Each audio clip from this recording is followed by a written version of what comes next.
திருவடிகளே சரணம். பெருமானார் திருவடிகளே சரணம். திருவடிகளே சரணம். ஈசைவேதயாபாத்திரம் தீபக்ஞாதிகுணார்ணவம் யதீந்திரப்ரவணம் வந்தே ரம்யசாமாதரம் முனிம் லக்ஷ்மீநாதசமாரம்பாம் நாதத்யமனமத்யமாம் அஸ்மதாச்சாரியபர்யந்தாம் வந்தே குருபரம்பராம். யோ நித்யமச்சுதபதாம்புஜயுக்மருக்மவ்யாமோகதஸ்ததிதராணி த்ரிணாய மேனே.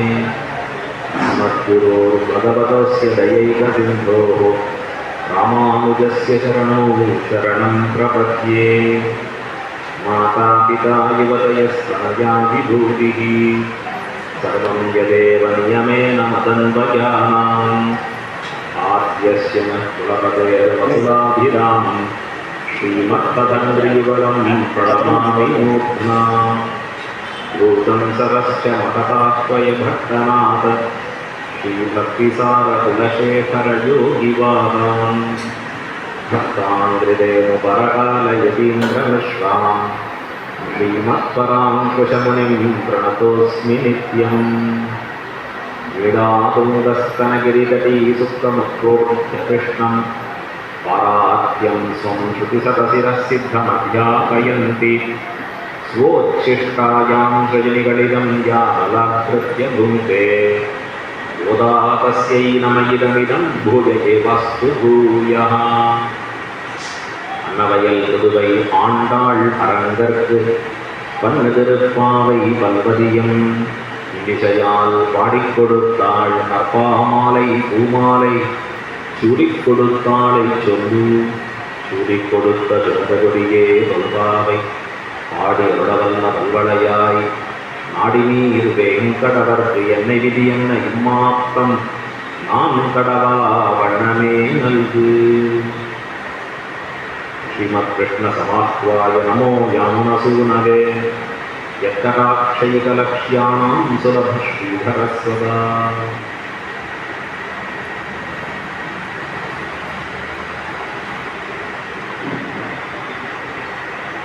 ஸ்ரீரங்கநாதனை அடைய வேண்டும் என்கிற பெரும் காதலோடு கூடியிருப்பவளாய் குழந்தைகளிடத்திலே மிகவும் கருணை பொருந்தியவளாக இருக்கக்கூடியவளான பூமி பிராட்டியே ஆண்டாளாக திருவதாரம் செய்து நம்மையெல்லாம் உய்வதற்குண்டான ஒரு மார்க்கத்தை காண்பிக்க வேண்டும் என்கிற பெரும் கருணையாலே, அதுவும் அந்த வழி எளிமையாக இருக்க வேண்டும், இனிமையாக இருக்க வேண்டும், உயர்ந்த கதியை கொடுப்பதாக அமையப்பெற வேண்டும் என்கிற உயர்ந்த நோக்கோடு ஆண்டாள் தாம் அருளியிருக்கக்கூடிய 30 பாட்டுக்கள். சம்ஸ்கிருதத்தில் அதை பாசுரம் அப்படின்னு சொல்லுவோம். பாக்கள் ஸ்வரங்களோடு கூடியவைகளாக இருக்கிறபடியாலே வெறும் பாட்டுக்கள்னு சொல்றதில்லை, பாசுரங்கள்னு சொல்றோம். முதல் பாட்டு அப்படின்னு சொல்றதில்லை, முதல் பாசுரம் அப்படின்னு சொல்றோம். இயற்கையாகவே ஆண்டாள் அருளி செய்திருக்கக்கூடிய இந்த திருப்பாவையில வேதாந்தங்களில் காட்டப்பட்டிருக்கக்கூடிய உயரிய கருத்துக்கள் மிக எளிமையாக மிக இனிமையாக எல்லாருக்கும் சுலபமாக பற்றும்படியாக காண்பித்து கொடுத்தார். பீஷ்மர் அம்பு படுக்கையில படுத்துருக்கார்.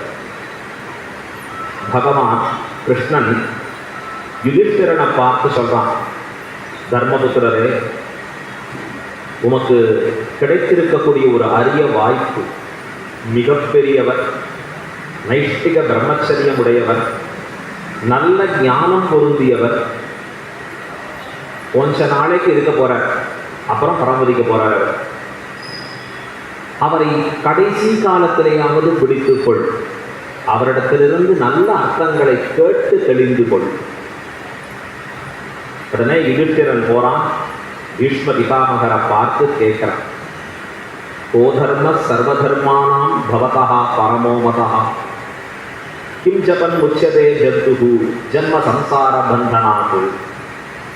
தேவரீர் திருவுள்ளத்துக்கு தகுந்த உயர்ந்த தர்மம் எது, கொஞ்சம் சொல்ல வேண்டும். தேவரீருடைய அபிப்பிராயமாக அதை எது என்று சொல்ல வேண்டும் என்று கேட்கிறார். ஞானிகள்கிட்ட போய் கைகூப்பி தர்மங்களை சொல்லுங்கன்னா லட்சம் கோடி தர்மங்களை சொல்லிடுவோம். ஆனா அப்படி கேட்க முடியாது. எது உங்கள் திருவுள்ளத்துக்கு உகந்ததோ, எது எங்களுக்கு பிரயோஜனம் ஆகும் என்று நினைக்கிறீர்களோ அதை சொல்ல வேண்டும். கடையில வச்சிருக்கிறதெல்லாம் வாங்கி நாம போட்டுக்க முடியும். நமக்கு எது வேணும், எந்த சைஸ்ல வேணும், எந்த ரேட்ல வேணும், இதெல்லாம் பார்த்து தானே வாங்கி போட்டுக்கணும்.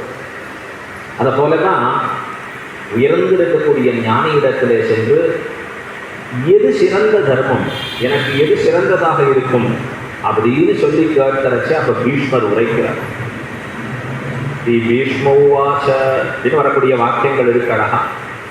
எம்பெருமானுடைய திருநாமத்தை சொல்றதை காட்டும் உயர்ந்தது என்ன இருக்கு அப்படின்னு பீஷ்ம பிதாமகர் கொண்டாடி நேர பகவான் சாட்சியா நிற்கிறான் அந்த இடத்துல.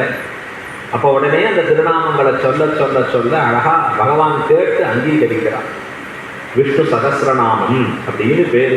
விஷ்வம் விஷ்ணு வஷட்காரா பூதபவ்ய பவத் பிரபு பூதகிருது பூதகிருத் பாவோ பூதாத்மா பூதபாவனா பூதாத்மா பரமாத்மாச்சான்னு அந்த ஸ்லோகங்கள் அப்படியே போது. இன்னைக்கும் காதுக்கு இனிமையானதாகவும் எல்லா பலன்களையும் நமக்கு தரவல்லதாகவும் இருக்கு. இந்த போலதான் ஆண்டாள் நாமெல்லாம் உய்வதற்குண்டான வழியாக தான் எந்த மார்க்கத்தை கடைபிடித்து நின்றாலோ அந்த மார்க்கத்தை நமக்கும் உபதேசிக்க வேண்டும் என்கிற ஒரு பேரபாவாலே திருப்பாவையாகிற 30 ரத்னங்களை நமக்கு அருளி செய்தார். ஆண்டாள் சொல்லியிருக்கிற திருப்பாவை எளிய தமிழ்ல இருந்தாலும், இனிமையான தமிழ்ல இருந்தாலும், மேலோட்டமாக பார்க்கறச்சு அர்த்தங்கள் புரிகிறா போல இருந்தாலும், ஆழ புகுந்து புறப்பட்டு அர்த்தம் சொல்லுவது என்பது அரிதான காரியம். ஜெகத்குருவாகிற சுவாமி ராமானுஜர், அவருக்கு கோயில் அண்ணர்னு பேர். ஆண்டாள் மிக உணர்ந்து கொண்டாடி இருக்கக்கூடிய திருநாமம். கோயில் அண்ணரே வாரும் அப்படின்னு அழைத்திருக்கா. திருப்பாவை ஜீயர் என்றும் பெயர் பெற்றவர் சுவாமி ராமானுஜர். திருப்பாவையிலே ஊறி கிடைத்தவர். சகல சாஸ்திரங்களும் வல்லவர். எல்லா விதமான கலைகளையும் கற்று தேர்ந்தவர். சொன்னார் தமிழொரு 3 தமிழை அறிந்தவர், முத்தமிழையும் உணர்ந்தவர். சுருதிகள் 4 வேதங்களையும் எல்லையில்லா அறநெறி யாவும் தெரிந்தவர். எண்ணில் அடங்காததாக இருக்கக்கூடிய தர்ம நெறிகள், ஸ்மிருதிகள், இதிகாசங்கள், புராணங்கள் எல்லாவற்றையும் அறிந்திருக்கக்கூடிய மகானான சுவாமி ராமானுஜர். அவரிடத்துல போய் சிஷ்யர்கள் எல்லாம் கேட்கிறா, தேவரீர் திருப்பாவைக்கு அர்த்தம் அருளி செய்ய வேண்டும். சுவாமி ராமானுஜரை பார்த்து வியந்து நிற்கிற. ஒரு நிமிஷம் ஒன்று வார்த்தை ஆடல சுவாமி.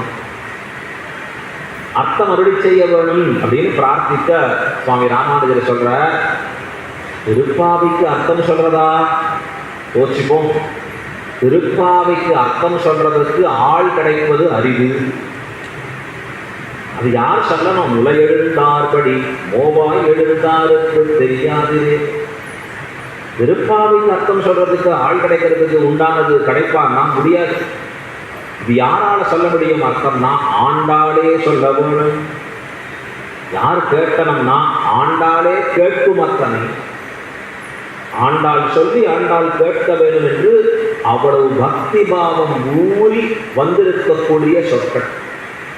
எளிமையிலே புரிந்து கொண்டு அர்த்தங்களை நம்மால உணர்ந்து சொல்லக்கூடிய விஷயம் இல்லை.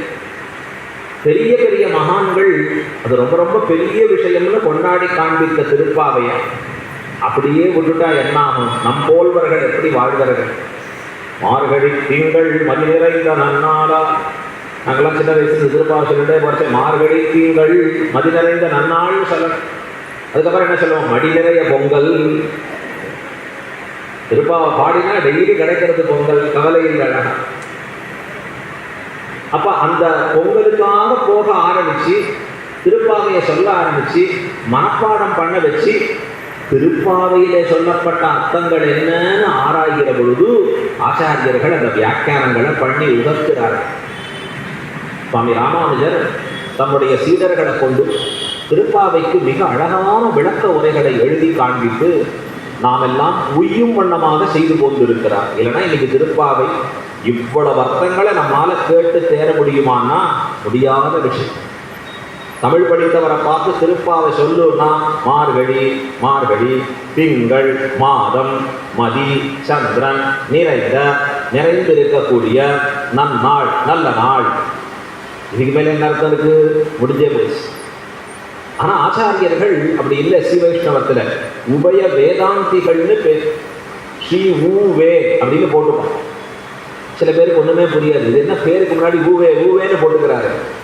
இது எதை குறிக்கிறது? ஏதான பட்டமாக இருக்கா, இல்லை ஏதான அவரை ஏதான சொல்றதுக்கு முடியாது அந்த மாதிரி ஊவேன்னு போட்டுடுறாரா? எதற்காக போட்டுக்கிறார்? ஊவே என்றால் உபய வேதாந்திகள்னு சொல்லுவோம். உபயன்னா இரண்டுன்னு அர்த்தம். இரண்டுன்னா எது? எந்த இரண்டு வேதாந்தம்? ஒன்று சம்ஸ்கிருத வேதாந்தம், இன்னொன்று திராவிட வேதாந்தம்.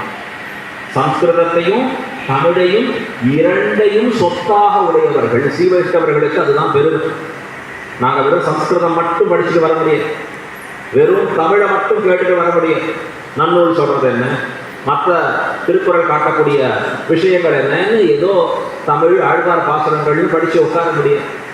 சம்ஸ்கிருதமும் வாசிக்கணும், அதில் சொல்லப்பட்டிருக்கிற ஆழ்ந்த கருத்துக்களும் தெரியும். அப்போ தமிழிலே ஆழ்வார்கள் காட்டி இருக்கக்கூடிய அர்த்தங்களை சம்ஸ்கிருத வேதங்கள் எப்படி நமக்கு சொல்லி காண்பிக்கின்றன? சம்ஸ்கிருத வேதங்கள்ல சொல்லப்பட்டதை ஆழ்வார் ஆச்சாரியர்கள் நமக்கு எப்படி சொல்லி காண்பிக்கிறார்கள்? அப்படிதான் வியாக்கியானங்களை பண்ணணும். சுவாமி ராமானுஜர் ஸ்ரீபாஷ்யம் என்கிற உயரிய நூலை எழுதினர். இங்கேருந்து காஷ்மீர தேசம் வரைக்கும் போய் அங்க புஸ்தகத்தை கேட்கிற, நாமெல்லாம் புஸ்தகத்தை பாதுகாக்கிறது விட்டுட்டோம். இன்னைக்கும் உலகத்துல ஜெர்மனிங்கிற நாடு நம்ம நாட்டில் இருக்கிற பல வேத புஸ்தகங்களை ஆகம புஸ்தகங்களை பாதுகாக்கிறது. இன்னைக்கும் நாமெல்லாம் பல விஷயங்களை குறைத்து இருக்கிறோம். இப்போ அந்த காலத்தில் நமக்கு சரஸ்வதி பண்டாரம்னு காஷ்மீரத்தில் தான் இருந்தது. எல்லாவித நூல்களும் அங்கே தான் வச்சிருந்தார். சுவாமி ராமானுஜர் இங்கேருந்து போய் அங்கே இருக்கக்கூடிய பிரம்மசூத்திரங்களுக்கு உண்டான அழகான ஒரு வியாக்கியானம் அங்கே அமைய பெற்றிருக்கிறது. அதை வாங்கி அதை கொண்டு சுவாமி ஸ்ரீபாஷ்யம்ங்கிற அற்புதமான ஒரு கிரந்தத்தை அருளுகிறார் சுவாமி. அப்போ அருளுகிற பொழுது அந்த ஸ்ரீபாஷ்யத்தை எப்படி அருளுகிறார்? அதுக்கெல்லாம் சமஸ்கிருதம் தான். வியாசர் அருளி செய்திருக்கக்கூடியது அந்த பிரம்மசூத்திரங்கள் என்பது சின்ன சின்னதாக இருக்கும். அபாதோ பிரம்ம ஜிக்ஞாசா சாஸ்திர யோனித்வாத், இவ்வளவுதான் இப்படிதான் இருக்கும். எதை கொண்டு அருள்கிறார்னா ஆழ்வார்கள் அருளி செய்திருக்கக்கூடிய தமிழ் பாசுரங்களை கொண்டு அந்த அர்த்தங்களை நிர்ணயிக்கிறார்கள். பாஷ்யக்காரர் இது கொண்டு சூத்திர வாக்கியம் ஒருங்க விடுவர் அப்படின்னு காண்பிச்சு. இப்ப என்ன இருக்கணும் வைஷ்ணவத்துல? உபயமும் இருக்கணும். உபயம்னா இரண்டுன்னு அர்த்தம். இரண்டு வேதாந்தங்களும் நிரம்ப பெற்றிருக்கவர். ஆகையாலே தமிழ் வேதமாகிற திராவிட வேதம், சம்ஸ்கிருத வேதமாகிற வேதாந்தங்கள் ரெண்டும் ஒரு சேர்த்து ஆச்சாரியர்கள் நமக்கு விளக்கங்களை வியாக்கியானங்களை அருளி செய்திருக்கிறார். எழுத்துக்களும் கூட ரெண்டும் சேர்ந்து கலந்து தான் வரும். அது ஒரு தனி நடை. அந்த நடைக்கு என்ன பேருன்னா மணிப்பிரவாளம்னு பேர். மணி பிரபாளம், சம்ஸ்கிருதமும் தமிழும் சேர்ந்த ஒரு நடை. அதுதான் வியாக்கியானங்கள்ல காட்டக்கூடிய விஷயம். அப்படி இந்த பெரியவாச்சான்களை அருளி செய்திருக்கக்கூடிய வியாக்கியானத்தை தான் நாம் இங்கே பார்த்து வருகிறோம். இப்பொழுது நாம் 3வது பாசுரத்தை பார்க்கிறோம். மார்கழி 4ஆம் நாளில் இருக்கோம். அடிமழைக்கண்ணாங்கிற நாளிலே 3வது பாசுரத்திலே ஆண்டாள் மிக அழகாக எம்பெருமான் அவதரித்திருக்கக்கூடிய விஷயத்தை, அவனுடைய அவதாரங்களை கொண்டாடி காண்பிக்கிறாள் ஆண்டாள். இந்த அவதாரங்களிலே சிறந்ததாக இருக்கக்கூடிய வாமனாவதாரத்தை இந்த 3வது பாசுரத்திலே ஆண்டாள் காண்பிக்கிறாள். முதல் பாசுரத்திலே ஆண்டாள் நாராயணனே நமக்கே கரை தருவான் அப்படின்னு தெரிவித்தார். 2வது பாசுரம் வையத்து வாழ்வீர்கால பார்க்கடலுள் பையத்துயின்ன பரமன் அப்படின்னு காண்பிச்சார். 3வது பாசுரத்துல ஓங்கி உலகளந்த உத்தமன் அப்படின்னு தெரிவிக்கிறார். இது எதை காண்பிக்கிறது? ஆண்டாள் ஒரு ஆர்டர்ல போறா, ஒரு சீக்வன்ஸ்ல போறா ஆண்டாள். என்ன ஆர்டர்ல போறா? நாராயணனே பகவான் 5 நிலைகள்ல மிக உயரிய நிலையாக இருக்கக்கூடிய பரமபத நிலையனாக இருக்கக்கூடிய நிலையை ஆண்டாள் கொண்டாடினாள். முதல் பாசுரத்தில் பரமபதத்திலே கூத்து ஆடுமிடம் வழியாக அங்கே இருக்கக்கூடிய கானங்களை எல்லாம் கேட்டு மகிழும்படியாக இருக்கக்கூடிய இடம் பரமபதத்தில். அதுக்கு தமிழ்ல ஒரு அழகான பேரு, நலமந்தம் இல்லதோ நாடு. நலம்னு சொன்னா ஆனந்தம், ஆனந்தத்திற்கு முடிவில்லாததான நாடு பரமபதம். இங்க வாழக்கூடிய பூமிகள்ல இங்க இருக்கக்கூடிய பிரகிருதி மண்டலங்கள் இருக்கு, இது லீலாதி பூமின்னு பேர். இது எப்படிப்பட்டதுன்னா துக்கங்களுக்கு முடிவில்லாத உலகம். மேல போனா பரமபதம் எப்படிப்பட்டது, ஆனந்தத்திற்கு முடிவில்லாத உலகம். அதுக்குதான் பரமபதம், ஸ்ரீவைகுண்டம் அப்படின்னு பல பேர் இருக்கு. அந்த பரமபதநாதனாக பகவான் அங்கே லக்ஷ்மி பூமி நீளா நாயகனாக வீற்றிருக்கிறான். இதை பலவாறாக வேதங்களும் இதிகாசங்களும் புராணங்களும் கொண்டாடுகின்றன. எத் விஷ்ணோ பரமம் பதம் அப்படின்னு வேதம் சொல்றது. வைகுண்டே து பரே லோகே ஸ்ரீ சகாயோ ஜனார்தனா உபாபியாம் பூமி நீளாபியாம் சேவித பரமேஸ்வரா அப்படின்னு புராணங்கள் சொல்றது. அதற்கு மேலே ஆழ்வார்கள் தங்கள் பாசுரத்திலே வைகுந்தமாநகர் மற்றது கையதுவே, வைகுந்தம் புகுவது மன்னவர் விதியே என்று பலவாறாக வைகுந்தத்தை போற்றி புகழ்ந்து பாடியிருக்கிறார்கள். இது இருக்கிறதுலேயே உயர்ந்த ஸ்தானம். முன்னாடியே சொன்ன மாதிரி உள்ள போறதுக்கும் வெளில வர்றதுக்கும் நோ என்ட்ரி தான் அந்த போட். சுலபத்தில் உள்ள போக முடியாது, போனா திரும்பி வர முடியும். அதுக்கு என்ன பேரு, நச்ச புனராவர்த்ததே நச்ச புனராவர்த்ததே. மோட்சத்துக்குண்டான வழி என்று காண்பிக்கக்கூடிய பல இடங்கள் இருக்கு.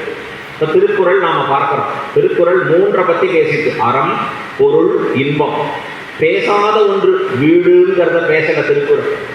தர்ம அர்த்த காம மோட்சன்னு சொல்லக்கூடிய 4 பலன்களை கொடுப்பவனாக பகவான் இருக்க, அதிலே 4வதாக சொல்லப்பட்டதான மோட்சம், அந்த மோட்சத்தை பத்தி விவரிக்கல. ஆனா முதல்ல சொல்லப்படக்கூடிய குறள் இருக்கிறது, எப்படி ஒரு தெய்வத்தை தொடக்கூடியதாக அமையப்பட்டிருக்கக்கூடிய குறள் இருக்கு. அகர முதல்ல எழுத்தெல்லாம் ஆதிபகவன் சொல்லி அப்பா அந்த இடத்துல காண்பிக்கிறார். எந்த இடத்துல மாலடி சேர்ந்தார், அந்த இடத்துல எம்பெருமானுடைய மலர்மிசை ஏகினார் அப்படின்னு வரக்கூடிய அர்த்தங்கள் எல்லாம் எதை காண்பிக்கிறதுனா பகவானுடைய திருவடியை சென்று சேருதல்.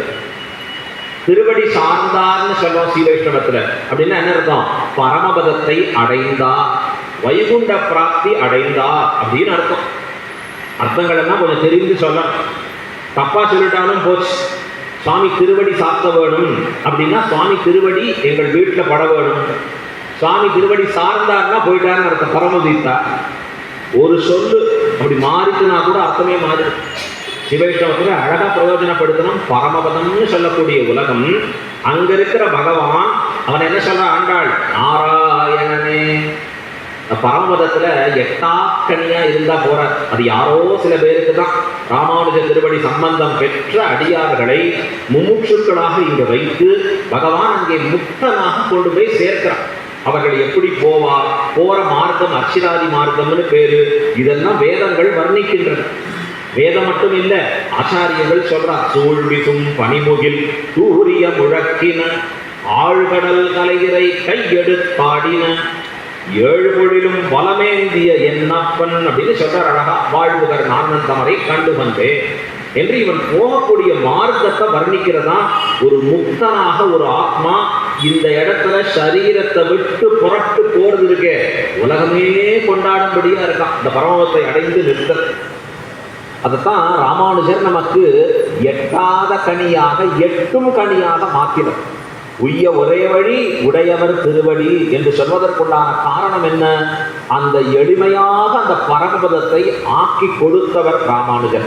ராமானுஜ சம்பந்தம் உடையவர்களுக்கு மோட்சம் நிச்சயம் என்று ஸ்ரீரங்கநாதன், அங்க இருக்கக்கூடிய திருவேங்கடமுடையான், அதற்கு மேலே இருக்கக்கூடிய காஞ்சிபுர வரதராஜ பெருமாள் எல்லாரும் சேர்ந்து சொன்ன வார்த்தை. அந்த பரமபத நிலையினை பார்த்து ஆண்டாள் நாராயணனே அப்படின்னு முதல் படியில கொண்டாடினார். 2வது பாசுரத்துல பார்க்கடலுள் பையத்துயின்ன பரமன், இது 2வது நிலை. இதற்கு வியூக நிலைன்னு பேர். வியூகம் என்றால் க்ஷீராப்தி என்கிற திருப்பார்க்கடலிலே சயனித்திருக்கிறான் பகவான். தன்னாலே படைக்கப்பட்டிருக்கக்கூடிய தேவர்களுக்கு ஏற்படக்கூடிய குறைகளை தான் அங்கிருந்து நிவர்த்தி செய்கிறான். அதுக்குதான் வியூக நிலைன்னு பேரு. அங்கேருந்து புறப்பட்டு திருப்பார்கடல்ல வந்து சயனித்திருக்கிறான் பகவான். அது இரண்டாவது நிலை. அதைத்தான் இரண்டாவது பாசுரத்திலே ஆண்டாள் பார்க்கடலுள் பையத்துயின்ன பரமன் அப்படின்னு பேசினான். அடுத்தது அங்கிருந்து புறப்பட்டு பூலோகத்திலே இருக்கக்கூடிய நம்மை குளிர நோக்க வேண்டும், நமக்கு கட்டாட்சிக்க வேண்டும், நமக்கு நல்லதை சொல்லி தரணும்னு ஆசைப்பட்டு பல பிறவிகளை எடுக்கிறான் பகவான். அதற்கு என்ன பேரு? அவதாரங்கள்னு பேர். நமக்கு தெரிஞ்ச 10 அவதாரம்: மத்ஸ்யம், கூர்மம், வராகம், நரசிம்மம், வாமனம், பரசுராமம், ராமம், பலராமம், கிருஷ்ணம், கல்கின்னு ஒரு 10 அவதாரம் பேர் சொல்லுவோம். ஆனா பகவான் சொல்றான், அவதார சகசிராணி கல்பே கல்பே கரோம்யகம். அவதாரங்கள் எண்ணிலடங்காதவைகளாக நான் எடுத்துக்கொண்டிருக்கிறேன். ஆழ்வார் தமிழ் பாசுரத்தை சொல்றார், என்னென்ன யோனியுமாய் பிறந்தாய் இமையோர் தலைவா. என்னென்ன யோனியுமாய் பிறந்தாய், எத்தனை ஜென்மாக்களை நீ எடுத்து போன்ற. எதற்காக? நம்மை காக்க வேண்டும் என்பதற்காக. இப்படி பல பிறப்புகளை எம்பெருமான் எடுக்கிறானே, கீதையிலேயே தானே சொல்லியிருக்கான். பகூனி மே வியதீதானி ஜன்மானி தவசார்ஜுன தான்யகம் வேத சர்வாணி நத்வம் வேத்தி பரந்தப. ஏ அர்ஜுனா, எத்தனை பிறவிகளை நான் எடுத்திருக்கேன் தெரியுமா? உன்னை போலத்தாண்டா நானும். உனக்கும் பல பிறவிகள், எனக்கும் வித்தியாசம் இருக்கான்னா நிறைய வித்தியாசம் இருக்கு. அது என்னங்கிறத பின்னாடி பார்ப்போம். இப்படி அவன் வந்து நமக்காக பிறக்கிறானே பூவலகத்திலே, அதற்கு அவதாரங்கள்னு பேர். அவதாரம்னா என்ன எடுக்கும்? அவதரதி. இப்போ நாமெல்லாம் மேலே இருக்கோம், மேலேருந்து கீழே இறங்கணும். படிக்கட்டில் கீழே இறங்கி போகிறோம். அப்படி பகவான் மேலேருந்து கீழிறங்கி வருதலுக்கு தான் அவதாரம் என்று பெயர். அப்படி பகவான் அவதாரமாக செய்வதுதான் வாமனாவதாரம். அதைத்தான் இந்த 3வது பாசுரத்திலே ஆண்டாள் ஓங்கி உலகளந்த உத்தமன். இவளுக்கெல்லாம் என்ன ஆசை? ஆழ்வார்களுக்கும் ஆச்சாரியர்களுக்கும்னா, பெருமாள் எந்த வழியில போவாரோ அந்த வழியில அடியுற்றி போமவர்கள் இவர்கள். அவர் போற வழியில அப்படி பின்னாடி நடந்துட்டு போறதுல ஆசை. முதல்ல பெருமாளை பரமத்தில் அனுபவிச்சா, அதே பெருமாளை அவர் கீழிறங்கி வந்த திருப்பார்கடல்ல அனுபவிச்சா, அதே பெருமாள் மேலிருந்து கீழிறங்கி வந்தா உடனே இந்த இடத்திலே நிலவுலகிலே அவன் எடுத்திருக்கிற வாமனாவதாரத்தை இந்த 3வது பாசுரத்திலே ஆண்டாள் அனுபவிக்கிறாள். அடியார்களுக்கு பெருமையே பகவான் போகிற மார்க்கத்திலே அவனை அடியொட்டி செல்வது. ஸ்ரீரங்கத்தில் வாங்கோ, ரங்கநாதனை பாருங்கோ. ஸ்ரீரங்கநாதர் போறாருன்னா பின்னாடி லட்சம் ஜனங்கள் அப்படி பின்னாடி போறாங்க. ஆயிரக்கணக்கான பேர் பின்தொடர்கிறாள். ஏன்னா பெருமாள் பின்னாடி போறதுதான் நமக்கு பாக்கியம். மற்றவா யார் யார் பின்னாடியோ போனா கடைசியில பேட்டி கொடுக்குறான், நான் நடுத்தருவிலே நின்றேன். ஆனா பகவான் பின்னாடி போறான்னா உயர்ந்த கதியை அடைந்தவனாக இருப்பான். அதையால்தான் நம்முடைய பெரியோர்கள் எப்பொழுதும் எம்பெருமான் பின்பும் ஆச்சாரியர்கள் பின்பும் அடியொற்றி நடத்தல் வேணுங்கிற கிரமத்தை சொல்றா. அதன்படி ஆண்டாள் இந்த 3வது பாசுரத்திலே மிக அழகாக அதை காண்பித்து நிற்கிறாள். எல்லாருமா சேர்ந்து ஒரு தடவை இந்த பாசுரத்தை அனுசந்தானம் பண்ணுவோம். ஓங்கி உலகளந்த உத்தமன் பேர் பாடி நாங்கள் நம்பாவைக்கு சாத்தி நீராடினால் தீங்கின்றி நாடெல்லாம் திங்கள் மும்மாறி பெய்து ஓங்கு பெரும் ஜன்னல் ஊடு கயலுகள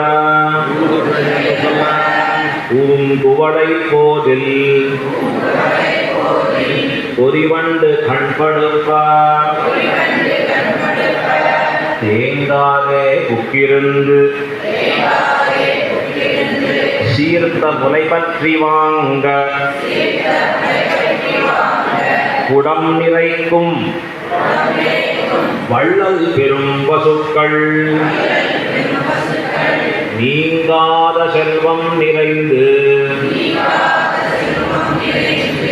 ஏலோர் எம்பாவாய். ஓங்கி உலகளந்த உத்தமன் பேர் பாடி, உலகத்தை அளந்த தலை சிறந்தவனான பகவானுடைய திருநாமங்களை பாடி நாங்கள் நம் பாவைக்கு சாட்சி நீராடினால் நம்முடைய நோன்புக்கு நாங்கள் எல்லாரும் நன்றாக அதற்காக குளித்து எழுந்தால் தீங்கின்றி நாடெல்லாம் திங்கள் மும்மாறி பெய்து ஓங்கு பெருஞ்சென்னல் ஊடு கயலுகட தீங்கின்றி நாடெல்லாம் திங்கள் மும்மாறி பெய்து. தீமையில்லாதபடி நாடெல்லாம் வருஷிக்கும்படியாக செய்து ஓங்கு பெரும் சென்னல் ஊடு கயலுகட, நன்றாக ஓங்கி வளர்ந்திருக்கக்கூடிய சென்னல், அதற்கு நடுவிலே கயலானது மீனானது துள்ளி குறித்து விளையாட, பூங்குவளை போதில் அழகான குவளை மலரிலே பொறிவண்டு கண் படுப்ப வண்டு உறங்கின்றிருக்கிறா, தேங்காதே புக்கிருந்து சீர்த்த முலை பற்றி தயங்காதபடி புக்கு இருந்து பருத்திருக்கக்கூடிய முலைகளை பற்றி வாங்க வாங்க அதை கையெடுக்க குடம் நிறைக்கும் வள்ளல் பெரும் பசுக்கள், குடம் வைக்க வைக்க நிறைத்து நிற்கக்கூடிய வள்ளலான பெரும் பசுக்கள் இருக்கிறார்களே, அந்த பெரும் பசுக்கள் இதை போன்ற நீங்காத செல்வம் நிறைந்து, அந்த செல்வமானது என்றும் நீங்காதபடி நிலை பெற்று இருக்கக்கூடியதான ஒரு பாக்கியம்னு ஆண்டாள் இந்த பாசுரத்தில் அறிவிக்கிறாள். பெரியவாச்சான் பிள்ளை மிக அழகாக இதற்கு வியாக்கியானம் அருளுகிறார். ஓங்கி, ஆண்டாள் முதல் அடி எடுத்து காண்பிக்கிறார். ஓங்கின்னு ஒரு வார்த்தை சொல். ஓங்கின்னா என்ன அர்த்தம் அப்படின்னா, பகவான் மிக மிக மிக உயர்ந்தவனாக அப்படி வளர்ந்து இருக்கக்கூடிய அழகு. ஓங்கின்னு அந்த எம்பெருமான் எப்படி வளர்கிறாங்கிற விதத்தை ஆண்டாள் கொண்டாடுகிறார். எப்பவும் பகவானிடத்திலே அடியார்களாக ஆகியிருப்பவர்கள் அவனுடைய ஒவ்வொரு செயலையும் கண்டு ஆனந்திப்பார்கள். ஸ்ரீரங்க கஷேத்திரத்தில் ரங்கநாதனிடத்திலே ஆசை இருக்கக்கூடிய பக்தர்கள்ட்ட நான் பக்கத்தில் போய் நின்று போட்டியே போட முடியும். ஏன்னா எந்த சமயத்துக்கு வரணும், எப்போ எங்கே உட்காரணும், என்ன திருவாபரணம் எம்பெருமான் சாதிப்பான், எங்கே புறப்பாடாய் எப்படி திரும்புவான், இன்னைக்கு என்ன அரையர் சுவாமி சேவை சாதிப்பார், இத்தனையும் மனப்பாடமாக தெரியும். அதை ஒன்னொன்னையும் அணு அணுவாக அனுபவித்து அனுபவித்து அனுபவித்து உள்ளத்திலே தேக்கி வைத்துக் கொண்டு எம்பெருமானே எல்லாமாக நம்பெருமானே எல்லாமாக அனுபவிக்கக்கூடிய பெரியவர்கள். அது அன்னைக்கு இல்லை, இன்றளவும் ஸ்ரீரங்கநாதர் அப்படி வச்சுட்டு இருக்காரு. அப்ப அந்த அனுபவ பிரீதியாக, அனுபவத்தினுடைய வெளிப்பாடாக, போக்கு வீடாக முதல்ல ஆண்டாள் இந்த வாமனாவதாரத்தை நினைக்கிறச்சே எதை நினைக்கிறாள்னா, ஓங்கி அவன் நன்றாக உயர்ந்து வளர்ந்து இருக்கிறான் பாருங்க, அதை நினைச்சு பார்க்கிறானா ஆண்டாள். இதற்கு முன்பு இருக்கிற பாசுரத்திலே பகவான் எப்படி இருந்தான், பார்க்கடலுள் பையத்துயின் பரான், க்ஷீராப்தி ஆகிற திருப்பார்கடலிலே ஆதிசேஷன் மீது சயனித்திருக்கிறான் பகவான். தங்கத்தட்டிலே ஒரு மாணிக்கத்தை அடுக்கினா போலே ஆதிசேஷன் படுக்கை மீது ஒரு மாணிக்கமாக பகவான் அப்படி சயனித்திருக்கிறார். ஜொலிக்கிறான், தேஜஸாக இருக்கிறான் பரமன். குணங்களாலே அவனுடைய மேன்மையாலே எல்லாவற்றிலும் சிறந்தவனாக இருக்கிறான். இப்ப பகவானுக்கு என்ன சிந்தனை அங்கே, நம்மை அண்டியவர்களை காப்பதெப்படி என்று சதா சிந்தனை பண்ணி இருக்கிறான். ஆர்த்த ரக்ஷண சிந்தனை. அதுக்கு தான் யோக நித்ரைன்னு பேர். உறங்குவான் போல் யோகு செய்த பெருமாள். பகவான் தூங்குறா போல என்ன பண்ணிட்டு இருக்கார், நம்ம பத்தி சிந்தனை பண்ணிட்டு இருக்கார். ஸ்ரீரங்க கஷேத்திரத்துல ஸ்ரீரங்கநாதனை வந்து பார்த்தா ஏதோ சிந்தனை பண்ற மாதிரி இருக்கு. அப்படி மேல பார்த்துட்டு சிந்திக்கிறார், என்னன்னா இத்தனை ஜனங்களை பெற்று வச்சிருக்கேனே, பெரிய குடும்பஸ்தனாச்சே, இவர்களெல்லாம் எப்படி காப்பாத்துறது. நமக்கு அப்படி கவலை இல்லை. அவரை போய் ஒரு நிமிஷம் பார்த்து ஹலோ ஹலோன்னு எப்படி என்னென்ன, நான் ஒரு தடவை அவரை பார்த்து ஹலோ சொல்லிட்டேன், அவ்வளோதான், முடிஞ்சு போச்சு, எல்லாம் அவருடைய பொறுப்பு அழகா. ஆனா ஸ்ரீரங்கநாதன் நம்ம பத்தி சிந்திக்கிறார். ஐயோ இவர்களுக்கு என்ன நன்மை பண்ணணும், எப்படி பண்ணணும். இதை போல பகவான் தேவர்களை படைத்து இருக்கிறார். ஒன்றும் தேவும் உலகும் உயிரும் மற்றும் யாதுமில்லாவன் என்ன பண்ணினவன் அவன், நான்முகன் தன்னோடு தேவர் உலகோடு உயிர் படைத்தான். நான்முகனோடு தேவர்களோடு உலகு தன்னை படைத்தவன் பகவான். ஆழ்வார் அழகா தமிழ் பாசுரத்தில் சொன்னார், நான்முகனை நாராயணன் படைத்தான், நான்முகனும் தான்முகமாய் சங்கரனை தான் படைத்தான், யான்முகமாய் அந்தாதி மேலிட்டு அறிவித்தேன் ஆழ்பொருளை சிந்தாமல் பொன்மீர் தேர்ந்து. முடிச்சு கீழே போய் கொடுக்குற பிரசாதத்தை மட்டும் சிந்தாம வாங்கிக்காதீங்கிற, அப்படி இல்லை, இந்த அர்த்தங்களையும் சிந்தாம வாங்கிக்கோங்க. சிந்தாமல் கொள்ளுங்கோ. ஏன் சிந்தாமல் சிதறாமல்னா வேறு பக்கம் கவனம் இல்லாமல் கரெக்டாக கேளு. பகவான் நான்முகனை படைக்க, நான்முகன் சங்கரனை படைக்க, இப்படி சிருஷ்டி பகுமுக ஆயிற்றுன்னு காண்பிக்க. இப்படி பல தேவர்களை பகவான் படைத்து வைத்திருக்கிறச்சு. சாஸ்திரத்தை அனலைஸ் பண்ணா எத்தனை தேவர்கள்? 30 முக்கோடி தேவர்கள் காண்பிக்க.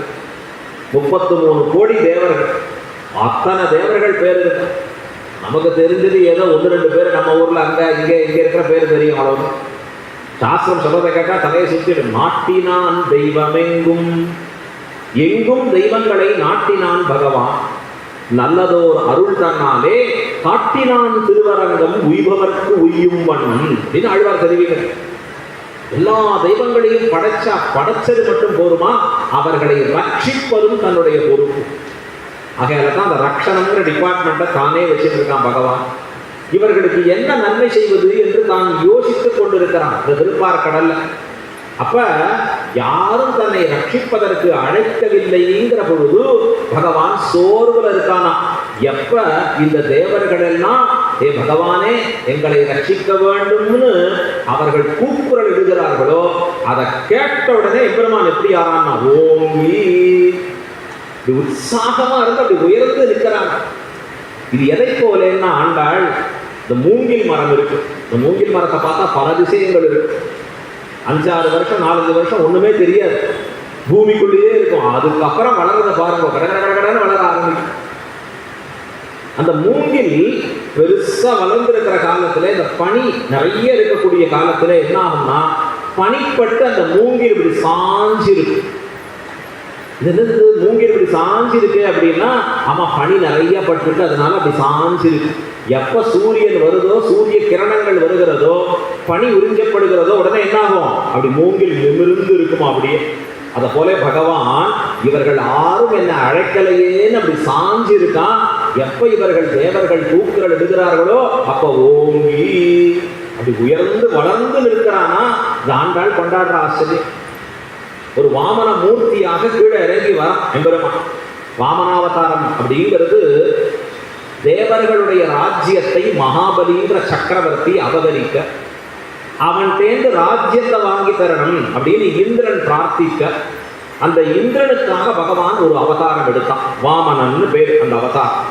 சின்ன குள்ளனாக வந்து பிறத்தல்.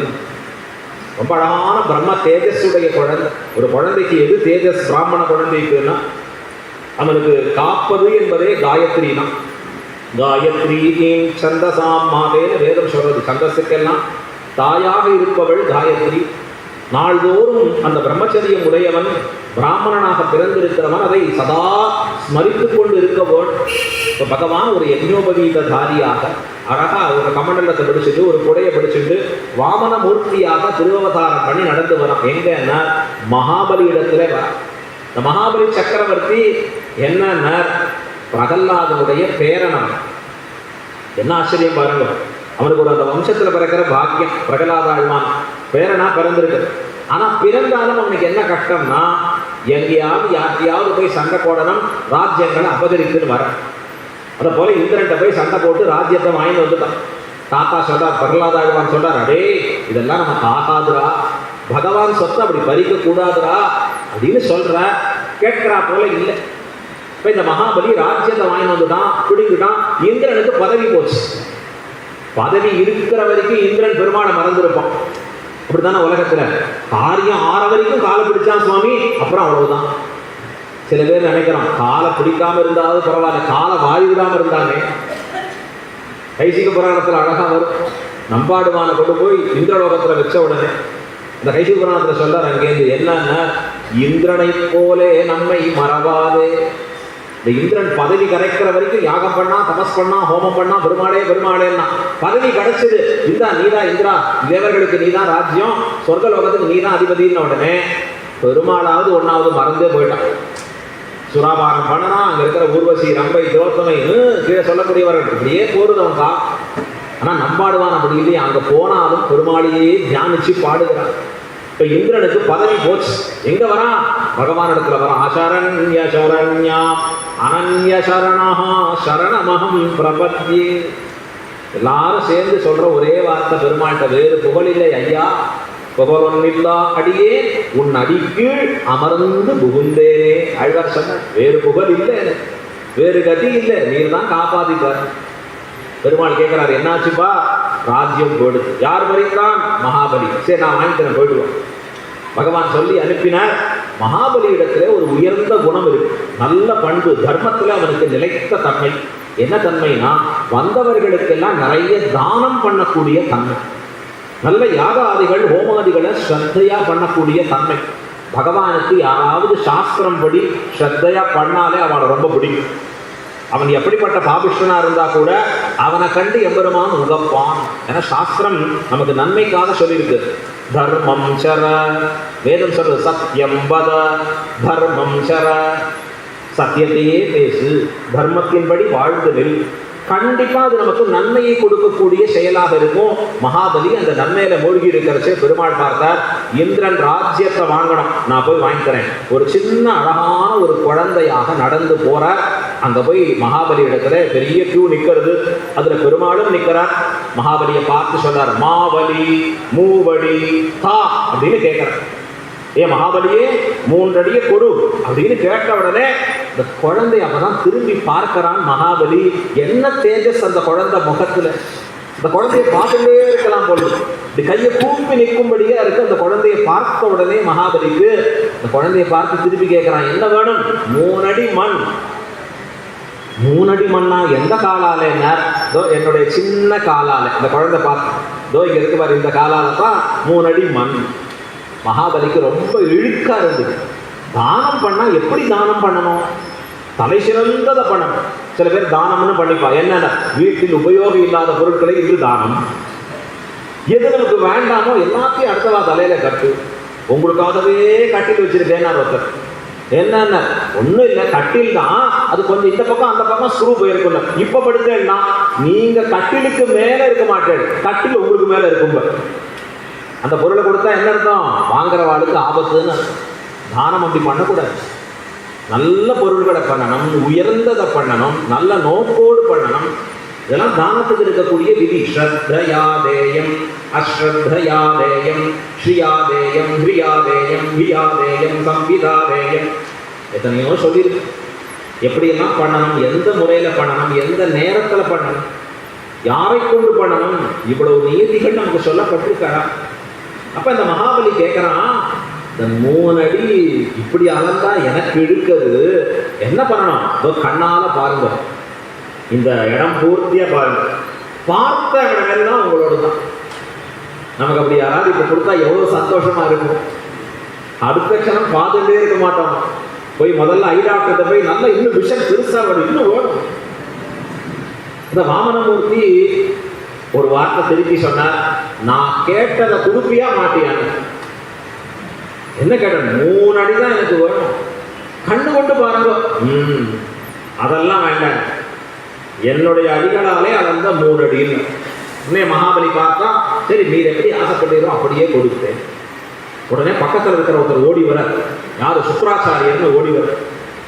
அவர் தடுக்கிறார், டே மகாபலி கொடுக்காத, டே மகாபலி கொடுக்காத அப்படிங்கிற. எதுக்கு சுக்ராச்சாரியரே தடுக்கிறீர்கள்? வந்தவன் யாருன்னு தெரியாது உனக்கு, அவன் சரியான ஏமாத்துக்காரன். யாருன்னா மகாவிஷ்ணு வந்திருக்கான்பா, நாராயணன் வந்திருக்கான். வந்தவன் யாருன்னு தெரியாம நீ தானம் கொடுக்கிறேங்கிற. உலகுக்கே கொடுப்பவன் அவன், படி அளப்பவன் அவன். அவன் கையேந்திரான்னா விஷமத்தனம் இருக்குன்னு அர்த்தம். இவன்கிட்ட சொல்றான் சுக்ராச்சாரியர். இதை கேட்கிறான் மகாபலி, ஓ வந்தவன் விஷ்ணுவா? ஓ பகவானே வந்திருக்காரா? ஆமா. உடனே அவர் சுக்ராச்சாரியர் புரிஞ்சுட்டாண்டா நம்ம சிஷ்யன்.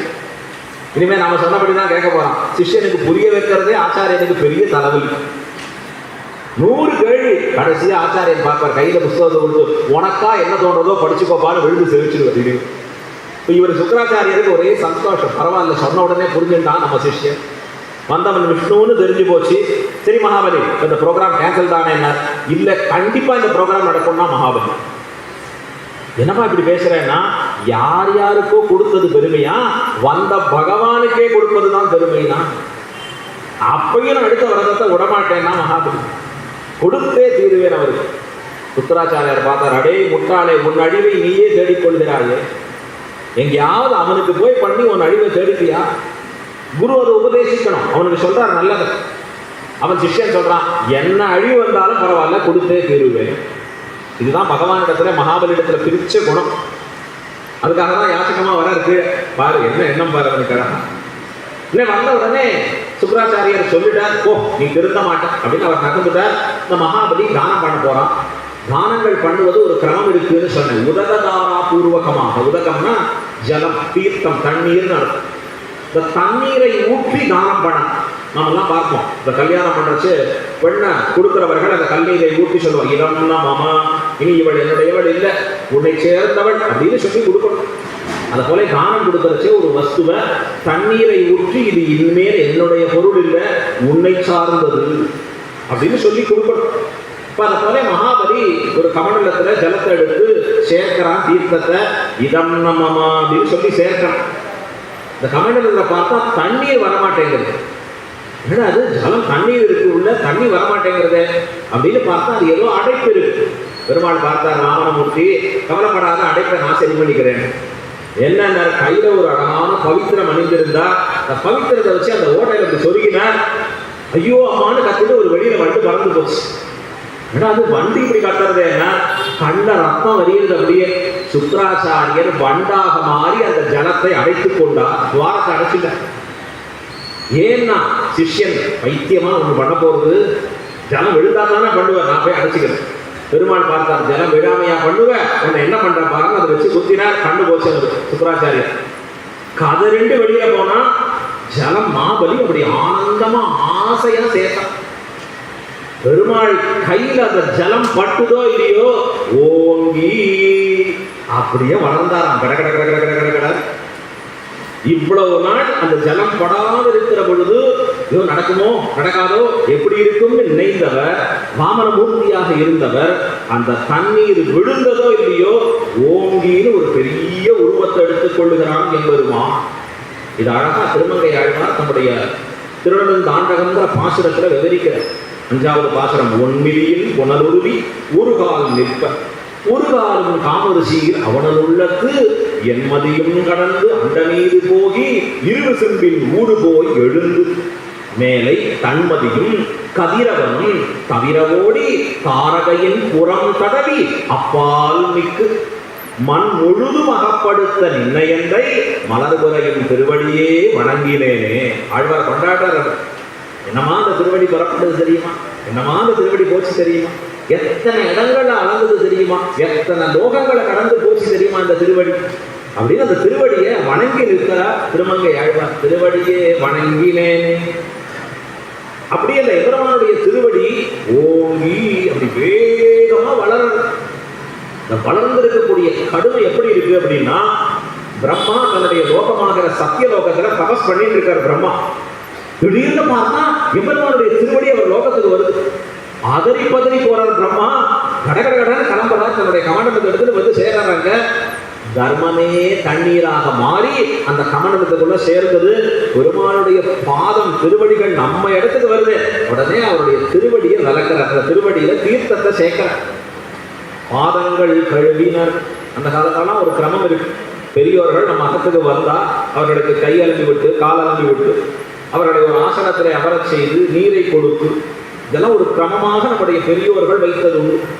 அதை போல பிரம்மா தன்னுடைய லோகத்திற்கு பகவான் வருகிறான் உடனே தர்மத்தையே ஜலமாக மாற்றி அங்கே தண்ணீர் சேர்க்கிறான். அவன் சேர்த்த தண்ணீர் பட்டு தெரிக்கிறது. அப்படி ஓங்கி அப்படி கடுமையா பெருமான் வளர்கிறான் அந்த இடத்துல.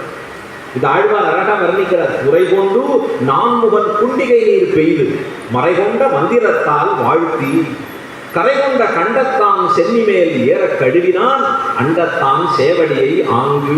ரொம்ப அழகா வர்ணிக்கிறார் முதலாழ்வார்கள். உரை கொண்டு நான்முகன் குண்டிகை நீர் பெய்து. இந்த பிரம்மா இருக்கானே நான்முகன்னு பேர். அவன் தன்னுடைய கமண்டத்தில் இருக்கக்கூடிய தர்மத்தையே நீராக கொண்டு எம்பெருமான் திருவடிகளிலே சேர்க்க என்ன ஆகுதுன்னா, அந்த பிரம்மா யோசிச்சான், இந்த ஸ்ரீபாத தீர்த்தம் பரம பாவனமாச்சே, பரம பவித்திரமாச்சே, யாருக்கு கிடைக்கும்? இப்ப நாமெல்லாம் கோயிலுக்கு போறோம், பெருமாள் தீர்த்தம் கிடைக்கிறது. என்ன தீர்த்தம் அது? எம்பெருமான் திருக்கரத்துல சேர்த்த ஜலம், எம்பெருமான் திருவடிகள்ல சேர்த்த ஜலம், எம்பெருமான் திருப்பவளத்துல சேர்த்த ஜலம். அதுதான் மொத்தமா நமக்கு தீர்த்தம்னு கொடுங்க. அதை போல ஒரு பரம பாவனமானது எதுவும் கிடையாது. நம்மை சுத்தி பண்ணுவது வேற எதுவும் கிடையாது. இந்த தீர்த்தத்தை எடுத்துக்கணும், எம்பெருமானுடைய திருநாமத்தோடு ஸ்வீகரிக்கணும். அப்படி இந்த பிரம்மா ஸ்ரீபாத தீர்த்தத்தை சேர்த்து அந்த ஜலம் எங்க விழணும்னு ஆசைப்படுறான் தெரியுமா? நான் ஒரு பிள்ளையை பத்தி வச்சிருக்கேன், அவன் தலையில அந்த ஜலம் விழட்டோம்னா யாரு நீங்க எப்படி அப்படின்னு சங்கரனை அங்க நிற்க வச்சான். கரை கொண்ட கண்டத்தான் சென்னி மேலேற கழுவினான். சிவனுடைய முடிமேலே ஏறும்படியாக எம்பெருமான் திருவடிகளை கழுவினான் பிரம்மா. ரொம்ப ஆச்சரியமான செயல். எம்பெருமான் தன்னுடைய திருவடிகளை நீட்ட, பிரம்மா தன்னுடைய கமண்டத்தில் இருக்கக்கூடிய நீராலே கழுவ, சிவபெருமான் அதை தன் தலையாலே சுமக்க, இதிலே ஆர் பெரியவன் நான் சொல்லணுமான்னார் ஆழ்வார். திருவடியை நீட்டியவனோ இத்தனை உயர்ந்தவன் அந்த ஓங்கி அப்படின்னு காண்பிக்கிறார். ஓங்கின்னு எம்பெருமான் நீண்டு இருக்கக்கூடிய திருவடிகள் எப்படி இருந்ததுன்னா, உலகளந்த உத்தமன். உலகளந்தன்னு சொன்னா உலகத்தை எல்லாம் தன்னுடைய திருப்பாதங்களாலே அளந்து வைக்கிறான். காடு மேடு மலைன்னு பார்க்காத எம்பெருமான் திருவடிகள் எல்லார் தலையிலையும் படுகிறது. உலக அளக்கிறானே, யாராவது கேட்டோமா எம்பெருமான் திருவடி என் தலையில படணும்னு ஆசைப்பட்டோமா? அழுவார்கள்னா ஆசைப்படுறான். எம்பெருமானே என் கண்காண வந்தியாயே, உன்னை கண்கள் காண்பது என்று கொடோ, காண் என விரும்பும் கண்கள். இதெல்லாம் ஆழ்வார் பாசுரத்தில் இருக்கு. எப்ப பார்க்க போறேன், எப்ப இந்த கண்களுக்கு நீ விருந்தாக போகிறாய்? ஒரு ஆழ்வார் சொன்ன, என்ன நன்னா வந்து திட்டு நீ அப்படின்னு என்ன அர்த்தம்? பாவி, ஏ ஆழ்வாரே நீர் பாவி, பாவின்னு திட்டனமா பெருமாள். ஆனா எப்படி தெரியுமா வரணும்? என் கண்முகப்பே வந்து சொல்லணும்னு, என் கண் காணும்படியாக வந்து என்ன திட்டு. நீ திட்டுறத பத்தி கவலை இல்லை, உன்னை பார்க்கிற பாக்கியம் எனக்கு கிடைச்சிருக்கு. இது எப்படிப்பட்ட பாக்கியம் அழகா! இப்படி ஆழ்வார்கள் பிரார்த்தித்து எம்பெருமானை காண வேண்டும் என்னார்கள். ஆனா பகவான் நாம யாரும் பிரார்த்திக்காத பொழுதும் உலகளந்த, உலகத்தை முழுவதுமாக தான் அளந்தான். இது எதை போல என்றால், நாம் பிரார்த்திக்காதே சிருஷ்டி செய்து நம் உள்ளே இருந்து நம்மை இயக்குகிறார் போலே. வேதம் அழகான வாக்கியத்தை சொல்லி, வேதத்தை போல நமக்கு சொல்லிக் கொடுக்கக்கூடிய உயர்ந்த நூல் வேற எதுவும் இல்லை. வேதம் அழகா சொல்றது, தத் சிருஷ்டுவா ததேவானுப்ராபிஷத் ததனுப்ரவிஷ்ய. தத் சிருஷ்டுவா, உலகங்களை எல்லாம் பகவான் படைக்கிறான். எப்படி படைக்கிறான்? பகுஷ்யாம் என்று தன்னுடைய சங்கல்ப மாத்திரத்தாலே நினைவாலே படைக்கிறான் எம்பெருமான். இந்த படைத்தல் இருக்கே அதுவே தனி ரகம். விஷ்ணு புராணத்தில் அதை பற்றி நன்னா சொல்றது, தனியாக கேட்டுட்டே இருக்கணும். அந்த படைத்தலின் மேன்மையை பொறுத்தவரை உலகத்தை எல்லாம் படைத்திருக்கக்கூடிய பகவான் என்ன பண்ணுவான்னா, ததனுப்ரவிஷ்ய, ஒவ்வொன்றுக்குள்ளேயும் தான் அனுப்பிரவேசம் பண்ணுகிறான். எல்லா பொருள்களுக்குள்ளேயும் எம்பெருமான் தன்னை முழுமையாக வைத்திருக்கிறார். அதற்கு என்ன பேரு? வியாப்தின்னு பேரு. உள்ளும் புறமும் ஒக்க வியாபித்திருக்கிறான் எம்பெருமான். எல்லா இடங்களும் நீக்க நிற நிறைந்திருக்கிறான். ஏன் இருக்க வேண்டும்னா, அவன் இல்லைன்னா அந்த பொருள் என்பதே இல்லை. இப்போ இந்த உடல் இயங்கிறது, கை கால்லாம் இயங்கிறது, பேசுறோம். எதனால? உள்ள உயிர்னு ஒன்று இருக்கு. உயிர் நமக்கு பார்த்துக்க பைன்னு சொல்லிட்டு போச்சுன்னா உடல் பொத்துன்னு விட வேண்டியதான். இப்போ உயிர் இருப்பதாலே உடல் இயங்குகிறது. உயிருக்கும் உயிரான பரமாத்மா உயிருக்குள்ளே இருப்பதாலே உயிர் உடலுக்குள்ளே இருக்கிறது. இதுதான் உண்மை. இப்போ எம்பெருமான் எல்லாவற்றுக்குள்ளேயும் அனுப்பிரவேசித்துக் கொண்டு எல்லா இடங்கள்லையும் இருக்கான். எம்பெருமான் எல்லா வஸ்துக்கள்லையும் இருக்கான். இதைத்தான் பிரகல்லாத ஆழ்வான் ஒரு வார்த்தையில சொன்னான். அவன் அப்பா கேட்கறான், ஹிரண்யன் கேட்கறான், டே எங்க இருக்கான்? எப்ப பாரு நாராயணன் ஹரி ஹரின்னு சொல்றியே, எங்கடா இருக்கான் அவன்? எங்கேயாவது இருக்கான்? அவன் சொன்னான், இல்லை என்று சொல்லுகிற உன்னிடத்திலும் உடன், இருக்குன்னு சொல்லுகிற என்னிடத்திலும் உடன், இந்த தூணிலும் உடன், துரும்பிலும் உடன். இவனுக்கு எல்லாம் புரிஞ்சுது, ஒண்ணு மட்டும் புரியல. இந்த தூண் நான் தானே கட்டினேன்னா அவன் ஹிரண்யன். இந்த தூண் நான் தானே பார்த்து பார்த்து பக்கத்துல இருந்து எப்படி கல்ல வைக்கணும், எப்படி சுத்தணும், இதெல்லாம் பார்த்து பண்ணேனே. இந்த தூணுக்குள்ள இருக்கானா? ஆமாம், இந்த தூணுக்குள்ளே இருக்கான். எம்பெருமானுக்கு இவன் எந்த தூணை காட்டுவானோன்னு தெரியல. ரெடியா எல்லா தூணுக்குள்ளேயும் இருந்தான் எம்பெருமான். ஒரு தடவை தொடு பாருங்க அப்படின்னு காத்தல் இருந்தான்.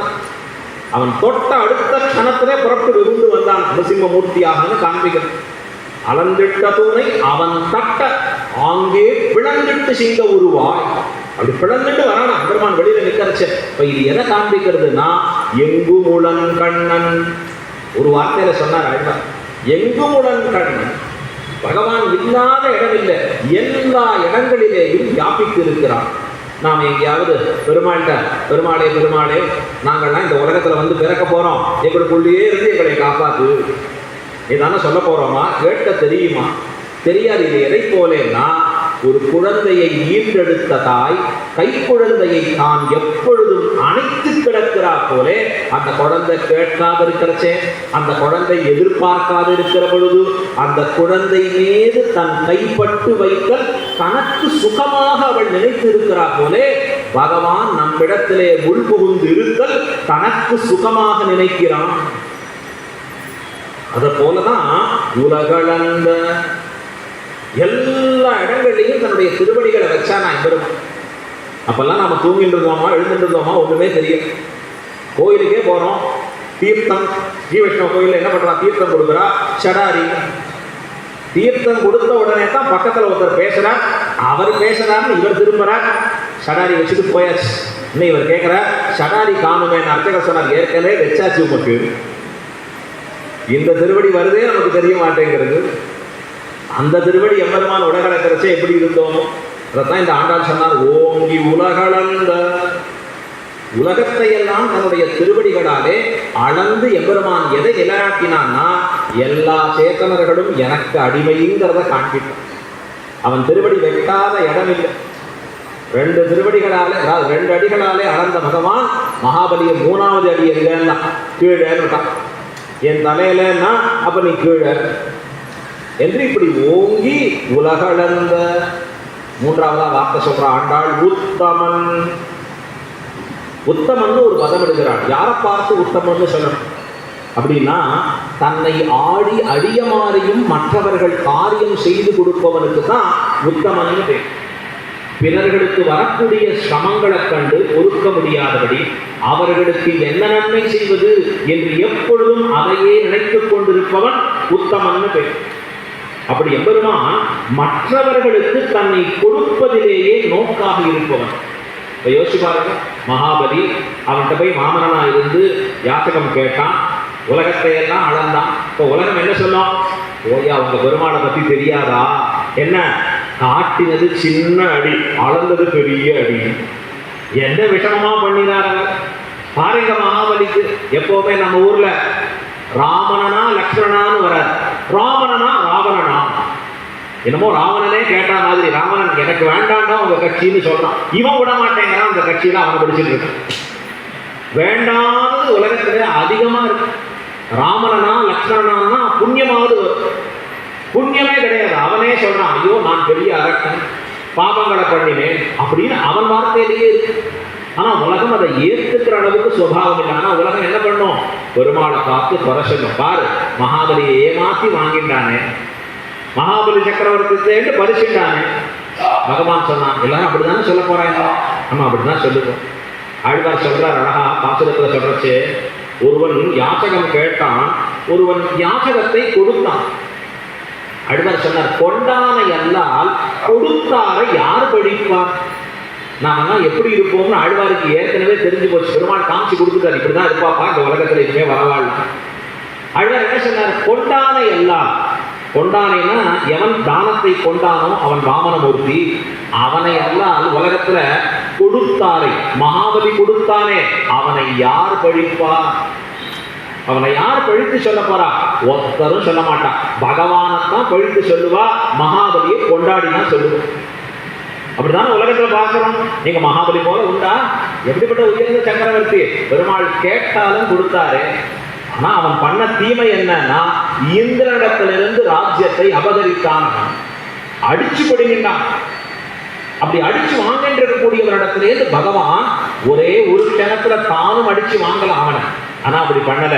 மகாபலிக்கு ஒரு புகழும் கிட்டட்டும், இந்திரனுக்கு ராஜ்யத்தையும் கிட்டட்டும். இது நடுவில் போய் கேட்கலாம், உமக்கு இழுக்கு வருவேன்னா எனக்கு தானே இழுக்கு வருது, வரட்டும். அதான் ஆண்டாள் சொன்னா உத்தமன்.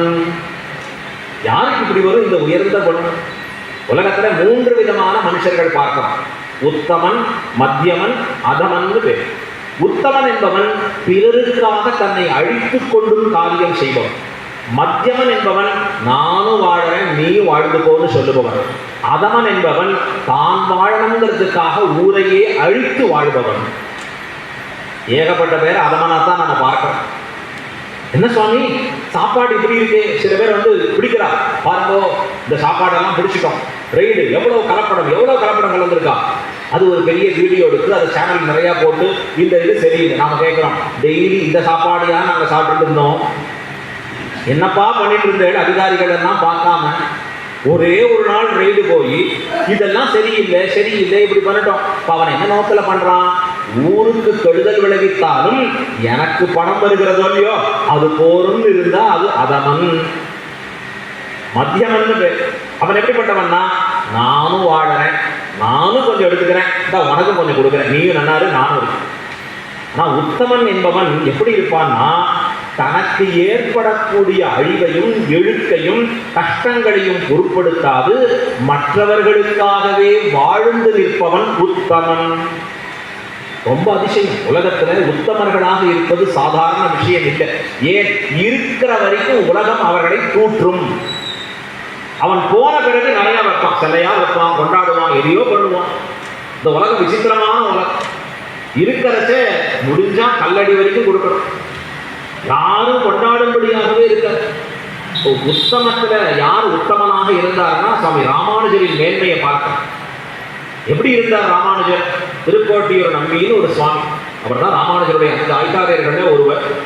அவர் ராமானுஜரிடத்துல உனக்கு உயர்ந்த அர்த்தங்களை உபதேசிக்கிறேன் அப்படின்னு சொல்லியிருக்கார். ஸ்ரீரங்கத்தில் வரைச்சு ஒரே சந்தோஷம், ஆச்சாரியன் நமக்கு உபதேசம் பண்றாரேன்னு சந்தோஷம். அப்படி சொல்றதே அந்த காலத்துல பெரிய விஷயம். டக்குன்னு உபதேசிக்க மாட்டான், ஒரு அர்த்தங்கள் சொல்லிட்டாருன உடனே எப்போ வரட்டும்னா நான் இருக்கிற ஊருக்கு வா கேட்டுக்கலாம். திருக்கோட்டியூருக்கு வாங்க, ஸ்ரீரங்கம் எங்க இருக்கு, திருக்கோட்டியூர் எங்க இருக்கு, இன்னைக்குனா பைபாஸ்ல வேகமா போயிடலாம் 2 மணி நேரத்தில். ஆனா அந்த காலத்துல அப்படி இல்லை, ரொம்ப சிரமப்பட்டு போகணும் நடந்து. இவ்வளவு தூரம் நடந்து போன ராமானுஜர் விழுந்து சேவிக்கிறேன். இந்த ஊர்ல போய் கேட்கிறார், சுவாமி இங்க திருக்கோட்டியூர் நம்பி அவருடைய திருமாளிகை எங்க இருக்கு? அந்த ஊர்ல இருக்கிறவனுக்கு அந்த திருக்கோட்டியூர் நம்பி பெருமை தெரியும். அவங்க ஒரு அரட்டை இறங்கணும்னு வச்சுட்டு இருப்பாங்க, ஊர் திண்ணையில உட்காந்து அரட்டை அடிச்சுட்டு இருப்போம். அதுவா இங்க இருக்குவார் அப்படின்னு கையை காமிச்சான்.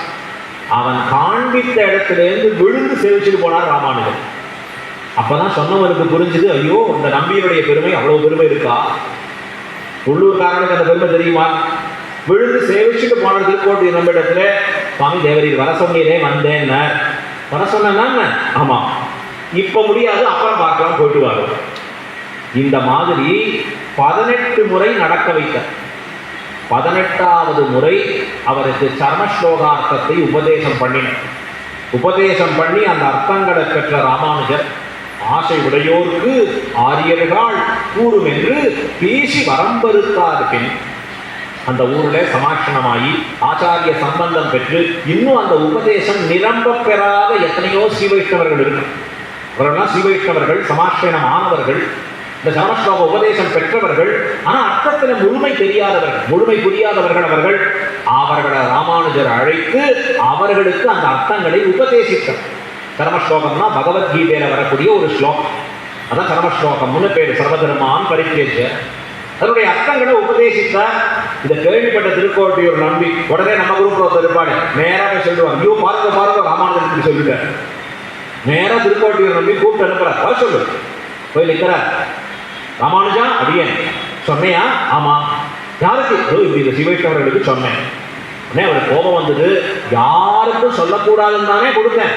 ஆமா தேவரீர் அப்படிதான் கொடுத்து, நீ என்ன பண்ணாய்? குரு ஆக்ஞையை மீறினே. இது எப்படிப்பட்டதுன்னா ஒரு பெரிய பாபத்தை செய்தேன், என்ன கிடைக்கும் உனக்குன்னா? எனக்கு நரகமே கிடைக்கும். வரலாம் ஆஸ்திகர், சாஸ்திரம் சொன்னதை மதிக்கிறவர். ஆச்சாரிய தேவோ பவ, ஆச்சாரியன்ட்ட எப்படி இருக்கணும்னு இருக்கு, சாஸ்திரம் சொல்லியிருக்கு. ஆச்சாரியனிடத்துல கிரமமாக இல்லைன்னா அவன் சிஷ்ய லட்சணமே அற்றவனான். இவர் சொல்றார், ஒத்துக்கிறார், ஆமா குரு ஆக்கையை மீறினேன், அடியேன் தவறு செய்தேன். உடனே அப்ப திருக்கோட்டியூர் நம்பி கேட்கிற, நரகம் வரும்னு தெரிஞ்சு பண்ணியான? தெரிஞ்சு எப்படிப்பா பண்ண, எப்படி பண்ண முடிஞ்சதுன்னு கேட்டார். உடனே அவர் சொன்னார், நான் ஒருவன் தானே நரகம் போக போகிறேன், கேட்கிறவர்கள் சிவைகுண்டம் போவார் என்றார் ராமானுஜர். பார்த்தார் அந்த திருக்கோட்டியூர் நம்பி, எம் பெருமானாரே அப்படின்னு வாரி அழைத்தார். அப்படி இந்த குணம் எனக்கு வரலையே, இந்த தன்மை எனக்கு இல்லையே, என்ன தன்மை என்ன தன்மை, தான் வீழ்ந்தாலும் உலகம் வாழணும்னு நினைக்கிறாயே உத்தமன். உத்தமனுடைய லட்சம். தனக்கு ஏற்படக்கூடிய சரிவு, இழுக்கு, கீழிறங்குதல் இதை பொருட்படுத்தாதே. நரகத்துல எனக்கு இருக்குங்க. கடைசி வரைக்கும் ராமானுஜர் திருவுள்ளத்துல இந்த எண்ணம் இருந்து கொண்டே இருந்தது. குரு சொல்றதை மீறிட்டேனே, குரு சொல்றதை மீறிட்டேனே. நமக்கெல்லாம் லிஸ்ட் போட்டா லைஃப்ல குரு சொல்றதை கேட்டதுன்னு ஒண்ணுமே இருக்க, சொல்றதை மீறினதுதான் நிறைய. ஏகப்பட்ட பேரை பார்க்கணும், அடியே நடியே நடியேங்க. என்னடா ஒரே அடியே நடியே நடியேன்னு சொல்றானேன்னு பார்த்தா போய் தானே பண்ணு, இதை பண்ணு. ஒரு ஊருக்கு புதுசா வர ஒரு சுவாமி வந்த உடனே சிஷ்யர்களை அந்த ஆச்சாரியன்ட்ட போய் அறிமுகப்படுத்துற, இவன் தான் என் சிஷ்யர்கள் தான். சிஷ்யன் வர செய்ய அடியேன் அடியேன் அடியேன் அப்படின்னு சொல்லிட்டே வர. ரொம்ப சந்தோஷமா இருக்கு. இதை வந்த சுவாமிக்கு என்னமா இருக்கா வாழலாம் அப்படின்னு கொண்டாடும். உடனே பக்கத்துல அந்த முனிவர் புதுசா வந்திருக்கார், கொஞ்சம் இவரோட போய் மற்றதெல்லாம் காமிச்சிடுவாங்க. அடியேன் அதுதான் பண்ண முடியாதுன்னு வந்தவருக்கு புரிஞ்சுது. அடியேனா ஹலோ மாதிரி சொல்றா போட்டிருக்கு. குரு சொல்லி இருக்கிறத செய்வதற்காகத்தானே இவர்களை வைத்திருக்கிறோம். ஏன் சொல்றதை கேட்பது தானே அதனுடைய பயன் என்பது. குருவினுடைய ஆజ్ఞையை மீறுவது என்பது நரகத்தை கொடுக்குங்கிறத ராமானுஜர் கடைசி காலம் வரைக்கும் சொல்லிட்டு இருக்கார். எப்ப அந்த பயம் நீங்குது தெரியுமா?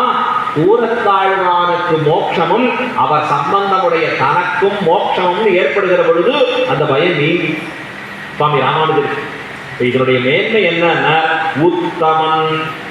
அப்படிப்பட்ட உத்தமராக இருக்கக்கூடிய ராமானுஜ தாசர்கள் நாம், ராமானுஜருடைய திருவடி சம்பந்தம் பெற்றவர்கள் நாம எவ்வளவு உயர்ந்ததா இருக்கும். இப்போ உத்தமன், அடுத்தது உத்தமன் பேர். அதுக்கு முன்னாடி அந்த பேர் பாடி பகவான் இவ்வளவு பெரிய ஒரு வைபவத்தை பண்ணியிருக்கான். ஓங்கி உலகளந்த உத்தமனாக அவன் செய்திருக்கக்கூடிய செயலை கண்டு அத்தாலே மனதிலே அவன் பெயரிலே இருக்கக்கூடிய உயர்ந்த அனுபவத்தாலே ஏற்பட்ட ஆசையின் மிகுதியாலே அவன் திருநாமங்களை வாயார பாடிக்கொண்டு. திருநாமம் பாடுறதுன்னு பலவிதம் இருக்கு. பகவானை அனுபவிச்சு அனுபவிச்சு அனுபவிச்சு திருநாமம் பாடுறது வேற, இல்லை நாம ஒரு நிலையில இருந்து கொண்டு பாடிக்கொண்டு போவதுங்கிறது வேற. ஆனா எந்த நிலையில இருந்தாலும் திருநாமத்தை பாடுவது நன்மையை கொடுக்கும். பேரு பாடி எம்பெருமானுடைய திருநாமங்களை பாடிக்கொண்டு செல்வது இருக்கிறதே, அதுவே நமக்கு கிடைத்திருக்கக்கூடிய மிகப்பெரிய பயன். அது எம்பெருமானுடைய திருநாமங்கள் இவனுக்கு எப்படிப்பட்ட நன்மைகளை சொல்லிக் கொடுக்கும்னா, இவனுக்கு வேண்டிய நன்மைகளை தானே செய்து கொடுக்கிற அளவுக்கு திருநாமத்தின் மேன்மை. பகவானுடைய பெயரை சொல்லிட்டே இருக்கக்கூடியவன், பிரீதி பூர்வகமாக சொல்லிக் கொண்டு இருப்பவன். இல்லை பிரீதி ஏற்படலை ஆனா ஏதோ சொல்லிட்டே இருக்கேன் அப்படின்னு சொன்னாலும் அந்த திருநாமம் நன்மையை கொடுக்கும். சில பேர் சொல்லிட்டு இருப்பா எம்பெருமானுடைய திருநாமத்தை நாராயண ஹரே முராரே கோவிந்தா அப்படின்னு சொல்லிட்டு இருப்போம். யாரோ சில பேர் வரா அந்த இடத்துல உட்காரக்கூடாது, நாராயண ஹரே நாராயண நாராயண ஹரே முராரே அப்படின்னா திருநாமத்தோட அவளுக்கு உபதேசமும் பண்றான். அப்படி உட்காராத, இப்படி வா, இப்படி இரு. எப்படி பண்ணினாலும் அந்த திருநாமம் இவனுக்கு நன்மையே கொடுக்கும். பேர் பாடி எம்பெருமானிடத்தில் இருக்கக்கூடிய அந்த பிரீதி எல்லாம் சேர்ந்து ஒரு அழகான ஒரு விஷயமாக மாறிக்கொண்டு அவனுடைய திருநாமங்களை பாடி நிற்க. இப்போ உத்தமன் பேர் பாடி, உத்தமன் பேர், உத்தமனை காட்டிலும் சிறந்தது உத்தமன் பேர். உத்தமன் என்பவன் பகவான், உத்தமன் பேர் என்பது அவனுடைய திருநாமங்கள். பெருமாள் பெரியவரா திருநாமம் பெரியதான்னா திருநாமம் தான் பெரியது. பகவானுடைய பேரு தானே அது. கிருஷ்ணான்னு சொன்னா நாமம் சொல்றோம், அந்த நாமத்துக்கு உரியவன் பகவான்.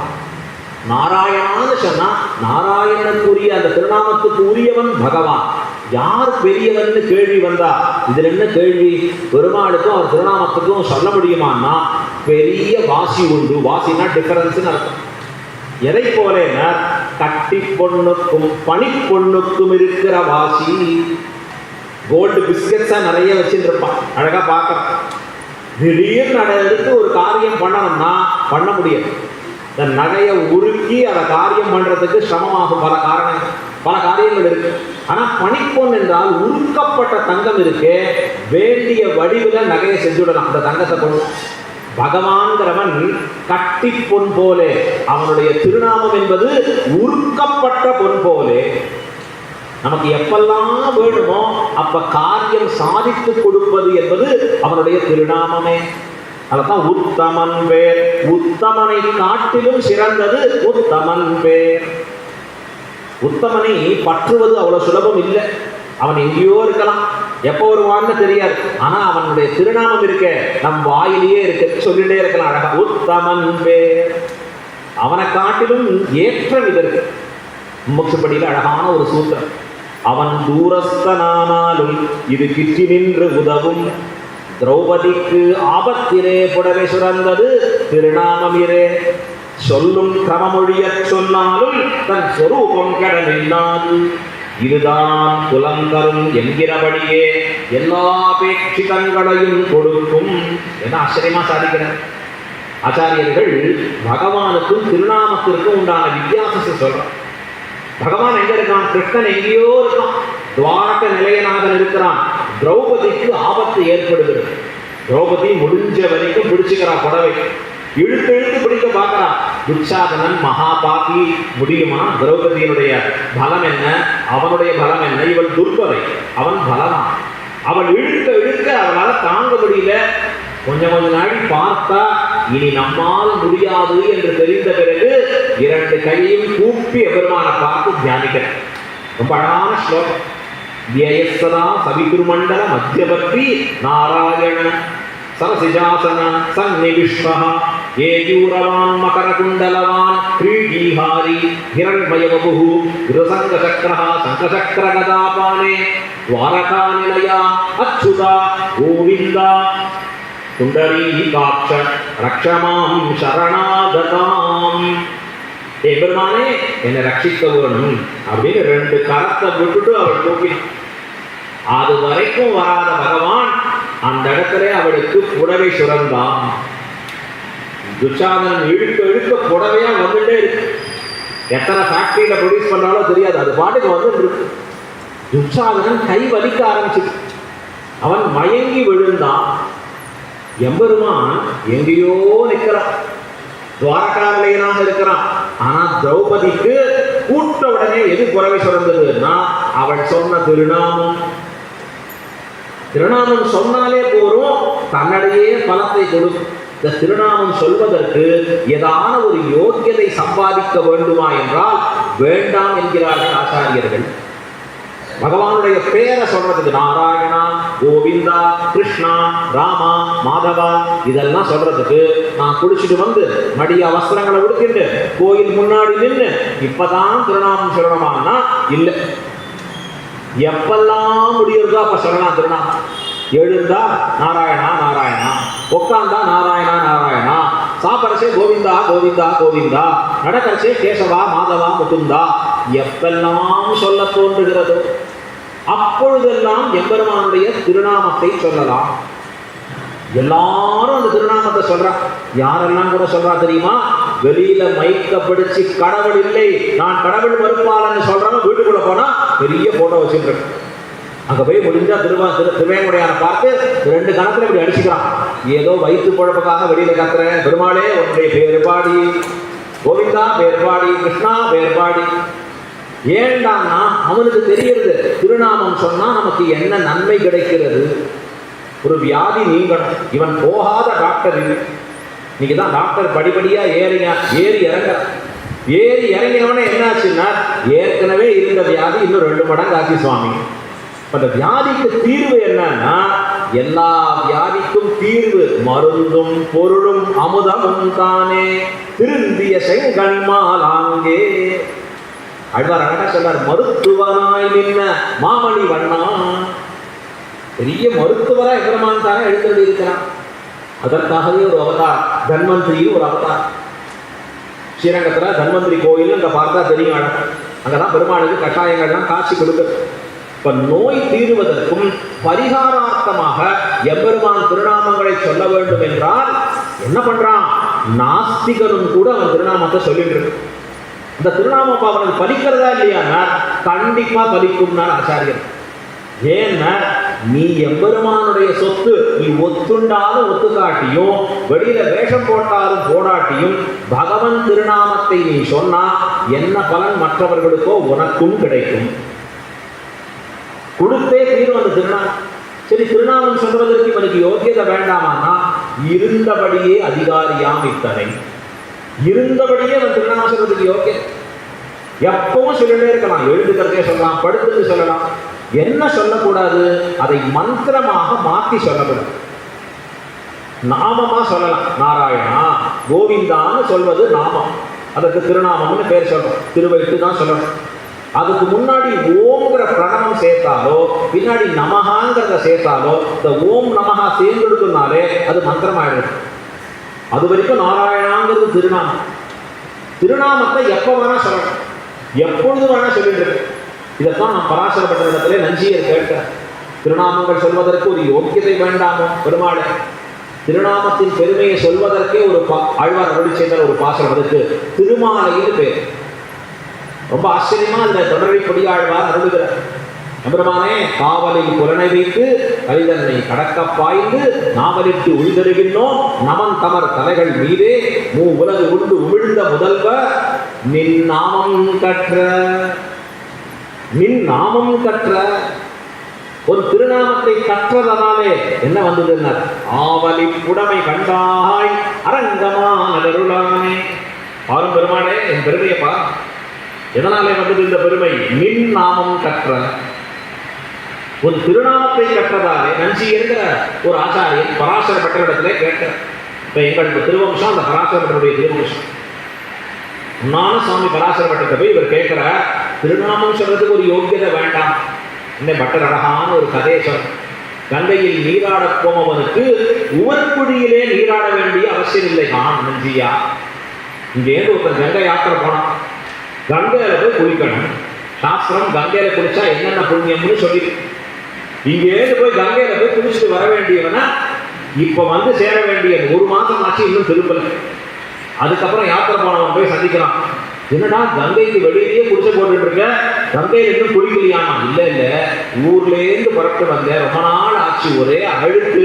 இந்த அழுக்கோட கங்கையில குளிக்கிறோமா, வேற நதியில குடிச்சுட்டு குளிக்கலாமான்னு யோசிச்சுட்டு இருக்கேன். இந்த அழுக்கோட குடிச்சா கங்கைக்கு விடுதல் இல்லையா? அப்ப அவன் பார்த்து சிரிக்கிறான். அதே உனக்கு அவாந்தரமாக அதிருஷ்டமாக இருக்கக்கூடிய நன்மைகளை செய்து தரக்கூடிய கங்கை உன் உடலில் இருக்கக்கூடிய அழுக்கையும் போக்க வல்லது. கங்கைக்கு முன்னாடி ஒரு குழியில போய் குளிச்சுட்டோம், ஒரு குழியில நீராடி அப்புறம் தான் கங்கை கிட்ட போகணும்னு அவசியம் இல்லை. அத போலதான் பகவானை சொல்லுவதற்கு இருந்தபடியே எல்லாருக்கும் யோக்கியதை உண்டு. எந்த நிலையில நாம் இருக்கிறோமோ அந்த நிலையில பகவான் நாமாக சொல்லலாம். இன்னொரு அழகான ஒரு அர்த்தம் சொல்ற, மாத்ருகாதனுக்கும் கைரொந்தால் அம்மே என்ன பெருமே. பெரியபாச்சானவர்களே நம்முடைய வியாக்கியானத்தை சொல்ற, மாத்ருகாதன்னு சொன்னா தாயினிடத்திலே கோபப்பட்டு தாயை அடிப்பவன். தாயை அடிப்பவனை போல ஒரு மகாபாபியை பார்க்கவே முடியும். சாஸ்திரம் தாயின் பெருமையை உயர்த்தியா சொல்லியிருக்கு. பிண்ட பிரதானம் பண்ணுகிற பொழுது தாய்க்கு தான் அதிகமான பிண்டங்கள் வைக்கிறாங்க. தயார போய் சார்த்தம் பண்ணணும்னா தாயாருக்கு தான் அப்படி வைக்கணும். அந்த தாயை பார்த்து அடிக்கிறான். ஏதோ ஒரு கோபம், ஏதோ ஒரு வேகம். அந்த தாயை கை வச்சு அடிக்கிறச்சே இவன் கை வலிக்கிறது, அம்மா கை வலிக்கிறதுங்கிறான். அடப்பாவி, அடிக்கிறதே அம்மாவை. ஆனா சொல்ற வார்த்தை என்னன்னா அம்மா. அதை போல பகவானை நிந்திப்பவனும் கூட பகவன் நாமாவை சொல்லுவதிலே தகுதி பார்க்க வேண்டாம், சொல்லலாம். அப்படி திருநாமம் எல்லாருக்கும் அப்படி பலத்தை தரக்கூடிய திருநாமம் உத்தமன் பேர். இந்த உத்தமன் பேர் பாடி, உத்தமனுடைய திருநாமங்களாக இருக்கக்கூடியவைகளை நாம் பாடி, போக்கு வீடாக அதை பாடி, வாய் பெற்ற பயனாக பாடி. பாடுவதாலே பயன் அப்படின்னு இல்லை, பாடுவதே பயன் என்று கருதி பாடி. நாமம் சொல்றச்சே அதனால ஒரு பயன் வர வேண்டும்னு ஆசை இல்லை, சொல்லுவதே பயனாக இருக்கிறது. எம்பெருமான் திருநாமம் சொல்வது இருக்கே, அதுவே இனிமையான விஷயமாக இருக்கிறது. உத்தமன் பேர் பாடி, எம்பெருமானுடைய திருநாமங்களை பாடி நாங்கள் நம்பாவைக்கு சாற்றி நீராடினாள். நாங்கள் எல்லாரும் சேர்ந்து கொண்டு, நாங்களும்னா எப்படின்னா இவர்கள் எம்பெருமானுடைய திருநாமத்தை சொல்லலைன்னா தரிக்க முடியாது. இவர்களுக்கு இருப்பே கொள்ள. எப்பொழுதும் பகவன் நாமாவை சதா உச்சரித்துக் கொண்டு இருப்பவர்களாக இருப்பவர்கள். ஏன்னா அவன் திருநாமத்தில் இருக்கக்கூடிய ஒரு உயர்ந்த ரசத்தை பருகினவர்கள். ஆழ்வார் சொல்ற எம்பெருமானுடைய திருநாமம் எப்படி இருக்கு, பகவான் எப்படி இருக்காங்க, தேனும் பாலும் கண்ணலும் அமுதுமாகி தித்திப்ப. என்னமா இருக்கு, ஒரு தேன் போல இருக்கு, அமிர்தம் போல இருக்கு, சொல்ல சொல்ல சொல்ல ஆசையா இருக்கு. மதுரகவி ஆழ்வார் சொல்றார், அன்னிக்கும் அமுதூரும் என்னாவுக்கே.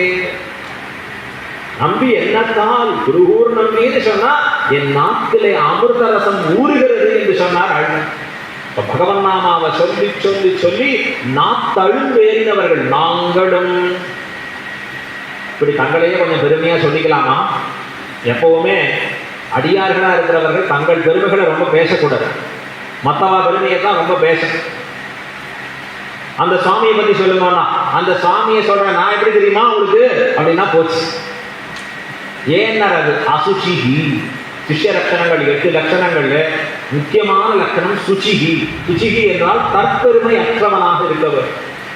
இப்ப இந்த இடத்துல இவாள்லாம் தங்கள் பெருமையை சொல்றா போல இருக்கே, நாங்களாம் பெருமாள் திருநாமத்தை சொல்லாம இருக்க முடியாது அப்படின்னாலே, நான் பகவானுடைய சம்பந்தமாக வரக்கூடிய ஏற்றம் இருக்கு, அதை அவசியம் ஒவ்வொருவரும் சொல்ல வேணும்.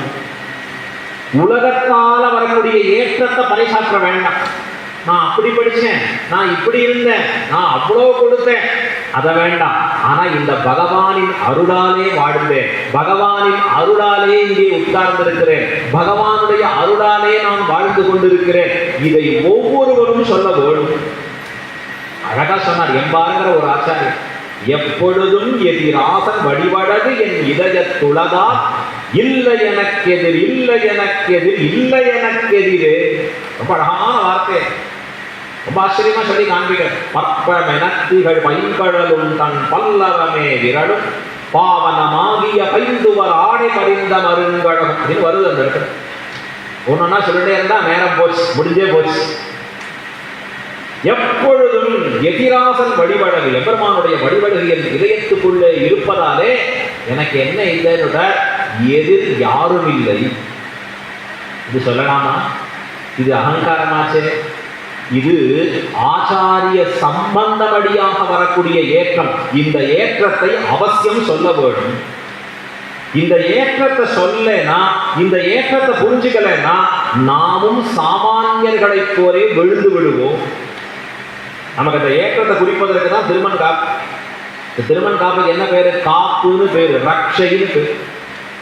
கவசம்லாம் போட்டுக்க வேண்டாம், இதுவே கவசமா இருக்கு. நமக்கு சாதாரணமா சொல்றேன், ரக்ஷை என்பது உலகத்துல பல விதங்களை நம்ம ரட்சித்து கொடுக்கணும். இது அதிர்ஷ்டமா பல ரட்சணம் பண்றது, இது தனியா ஒரு பக்கம் பார்ப்போம். உலகத்தவர்கள் எப்படி காமிச்சு கொடுக்கறதுன்னு, ஒருத்தர் அங்க போற, நம்மோட 4 பேர் சேர்ந்து போறோம், போறச்சே அவர் ஒரு கடைக்கு போற, அங்க போய் வெறும் டீ தான் குடிக்கணும், வேற எதுவும் இல்லை. அங்க போறச்சே, சுவாமி கொஞ்சம் நீங்க அப்படி இருந்துக்கிறேடா, ஏங்க திருமண் காப்பை பார்த்தா நீங்க வர வேண்டாங்க கூட. எப்படி பாருங்க, வேண்டாதத நம்ம பண்ண விடாம ரட்சித்து கொடுத்த வேண்டியதை பண்ணும்படியாக தூண்டும்படியாக. இந்த கடைக்கே எப்படின்னா இன்னும் கடைக்கெல்லாம் எப்படி இருக்குன்னு பார்த்துக்கோ. எவ்வளவு பெரிய பாதுகாப்பு இந்த திருமண் காப்புங்கிறது. ஐயோ இந்த சுவாமியா திருமணம் ரட்சையாக இருக்கிறது. அப்ப என்ன சொல்லணும்? கர்வத்தோட சொல்லணும், இந்த திருமண் காப்பு எடுக்கிறது எனக்கு கிடைச்ச பாக்கியம். எவ்வளவு பெரிய விஷயம், சந்தோஷமா சொல்லணும். ஒரு இடத்துலையும் அந்த கர்வத்தை விட்டுக் கொடுக்க கூடாது. சாத்விக அகங்காரம்னு பேர். பகவத் சம்பந்தத்தாலையும் ஆச்சாரிய சம்பந்தத்தாலையும் நமக்கு ஏற்படக்கூடிய பெருமை ஒரு நாளும் குன்றாமல் பாதுகாக்க வேண்டும். காலேஜ் படிக்க போறச்ச இப்படியே தான் போவோம். இந்த விஷயம் தான் குடும்பியோட அழகா. ஏன்னா இல்லை எனக்கு எது இல்லை எனக்கு எது இல்லை, நமக்கு எப்படிப்பட்ட ஒரு பாக்கியம் கிடைச்சிருக்கு. இதை உணராத பொழுதுதான் தயக்கம் வரும், பயம் வரும். அங்க இருக்கிற கோபிகைகள் தான் அதை உயர்ந்தவா. நாங்களும் வார்த்தை சொல் அப்படின்னா என்ன அர்த்தம்னா, பகவானுடைய உத்தமன் பேர் பாடி நாங்கள் நம்பாவைக்கு. உத்தமன் பேர் பாடாத இருக்க முடியாது. அவன் சொல்லுதான் எங்களுக்கு தாரகம், அவன் திருநாமம் தான் எங்களை உயிர் வாழ வைக்கிறது என்று இருக்கக்கூடிய நாங்களும் நம்பாவைக்கு சாற்றி நீராடினான். நாங்களும் எங்களுடைய நோன்புக்காக ஒரு நோன்பு வச்சிருக்கா மார்கழி மாசத்துல. இது ஊராருக்காக மழை பொழிய வேண்டும் என்கிற நோன்பு. நாம நோன்பே நோக்கல, இன்னும் ஆழ்வழக்கனாவே சொல்லல, அவரா வசிக்கிறார் பெருமாளே. எவ்வளவு ஆச்சரியமான நம் பாவைக்கு சாட்சி. சாட்சி என்றால் நோன்பு என்கிற வியாஜத்தை இட்டுக்கொண்டு நீராடினாள், குளித்து எழுந்தாள். இதுல இன்னொரு அர்த்தம் இருக்கு. நம்பாவைக்கு சாட்சி நீராடினானா நம்முடைய நோன்பு என்கிற ஒரு பொய்யான காரணத்தை இட்டுக்கொண்டு கிருஷ்ணானுபவத்திலே மண்டினாள். கிருஷ்ணனுடைய கல்யாண குணங்களை அனுபவிப்பதிலே நோக்காக உடையவர்களாக நாம் மாறினார். என்ன ஆகும்? நீராடினால் என்ன கிடைக்கும்? தீங்கின்றி நாடெல்லாம் திங்கள் மும்மாறி பெய்து ஓங்க வெறும் சென்னல் ஊடு கயலுபட பூங்குவளை கோதில் பொறிவண்டு கண்படுப்ப தேங்காதே புக்கிருந்து சீர்த்த முளை பற்றி வாங்க குடம் நிறைக்கும் வள்ளல் பெரும்பசுக்கள் நீங்காத செல்வம் நிறைந்து. அது கிடைக்கும்னா அது இங்க கிடைக்கும்படியாகவும் காமிச்சிருக்க மணி எட்டாச்சு. இன்னும் இதனுடைய அர்த்தங்களை விஸ்தரமாக அனுபவிக்க வேண்டி இருக்கு. நாளைய தினம் இந்த பாசுரமே தொடர்ந்து அனுபவிக்க பெறுவோம். ஆச்சரியமா ஒரு முறை எல்லாருமாக சேர்ந்து இந்த ஓங்கி உலகளந்த பாசுரத்தை அனுசந்தானம் பண்ணி வைப்போம். ஓங்கி உலகளந்த உத்தமன் பேர் பாடி நாங்கள் நம்பாவைக்கு சாத்தி நீராடினால் தீங்கின்றி நாடெல்லாம் திங்கள் மும்மாறி பெய்து ஓங்கு பெரும் சென்னல் ஊடு கயலுகள பூங்குவளை போதில் பொறிவண்டு கண்படுத்த தேங்காதே புக்கிருந்து சீர்த்த முளை பற்றி வாங்க குடம் நிறைக்கும் வள்ளல் பெரும் பசுக்கள் நீங்காத செல்வம் நிறைந்தேலோர் எம்பாவாய். இன்னைக்கு மார்கழி மாதம் 4ஆம் திருநாள். ஆழிமழைக்கண்ணாங்கிற பாசுரம், ருண பகவான அழைக்கிற பாசுரம் அழகா. அதையும் பாராயணம் பண்ணி பூர்த்தி பண்ணுவோம். ஆழிமழைக்கண்ணா ஒன்றும் நீ கைகரவேல் ஆழியுள் புக்கு முகர்ந்து கொடு ஆர்த்தேரி ஊழி முதல்வன் உருவம் போல் மெய்கருத்து பாழியம் தோளுடை பத்மநாபன் கையில் ஆழி போல் மின்னி வலம்புரி போல் நின்றதிர்ந்து ஆழாதே சார்ந்த முதைத்த சரமழை போல் வாழ உலகினில் பெய்திடாய் நாங்களும் மார்கழி நீராட மகிழ்ந்தேலோர் எம்பாவாய். ஆண்டாள் திருவடிகளே சரணம். பெரியவாச்சான் பிள்ளை திருவடிகளே சரணம். ஆழ்வார் திருவடிகளே சரணம்.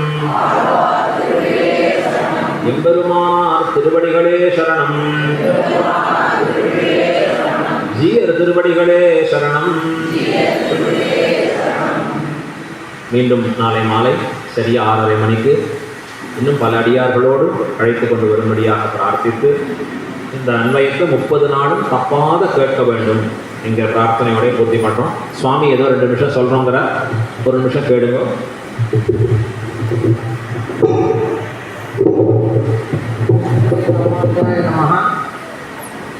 வர ஞாயிற்றுக்கிழமை அன்னைக்கு பூர நட்சத்திரம், ஆண்டாளுடைய திரு அவதார நட்சத்திரம், மார்கழியில் வர்ற பூரம். அன்னைக்கு ஒரு விசேஷமான ஒரு வைபவம் இங்கே பண்ண போகிறோம். அஸ்வர் ஆச்சாரியன் ஸ்ரீ வானமாமலை மதுரகவி ராமானுஜ ஜீயர் சுவாமிக்கு இப்போது 21வது திருநட்சத்திரம் சதாபுடைய வைபவம் நடந்துருக்கு. வர ஜனவரி 1ஆம் தேதி சுவாமிக்கு சதாபுடைய மகோத்சவம் ஒரு 40 நாளாக வைபவம் நடந்துருக்கு. போன 24ஆம் தேதி ஆரம்பித்தது நடந்துட்டு வந்துருக்கு. அதை கொண்டாடுறதுன்னா ஆச்சாரியனை கொண்டாடணும்.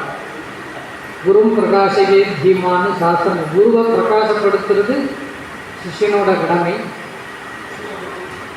அது குருவை ஸ்தோத்திரம் பண்ணிகிட்டே இருக்கணும். அதனால் ஆச்சாரிய வைபவம் இப்போ அங்கே ஆணவமலையில் நடந்துட்டுருக்கு.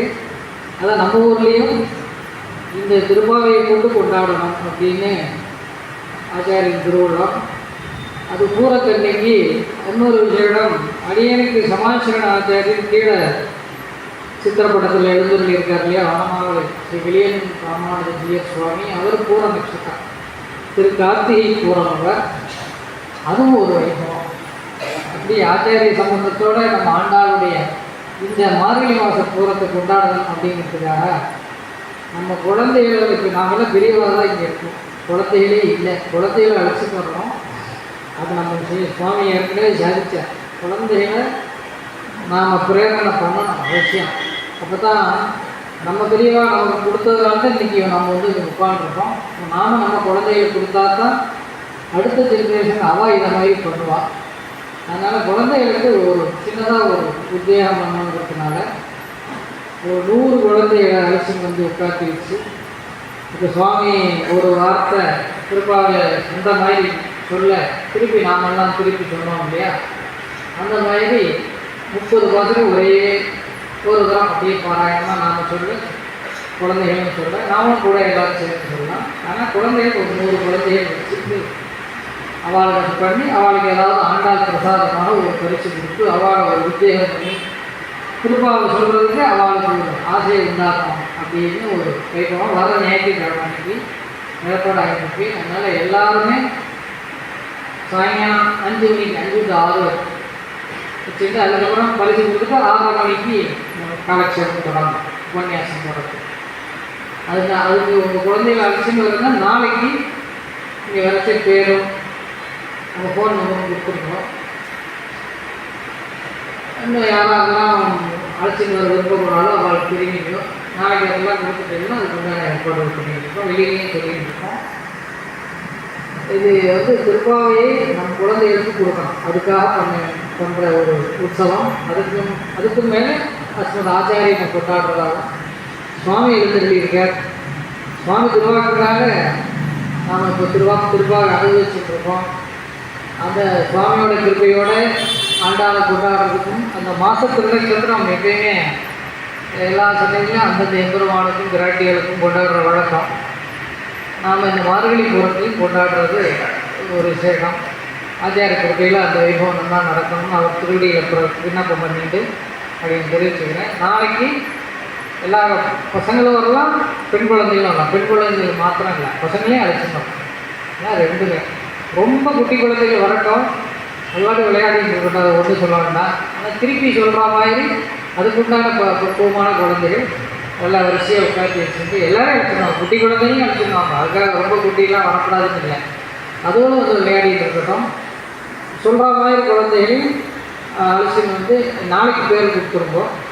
இன்னும் பக்கத்தில் இருக்கிறவங்களுக்கு சொல்லி எல்லாரையும் அழைச்சின்னு வந்து 100 மேலே போனாலும் பரவாயில்ல, அது கணக்கு கிடையாது, குறைஞ்சது 100. இதை நல்லா சிறப்பாக கொண்டாடணும். சர்வத்திர கோவிந்த நாம சங்கீர்த்தனம் கோவிந்தா கோவிந்தா.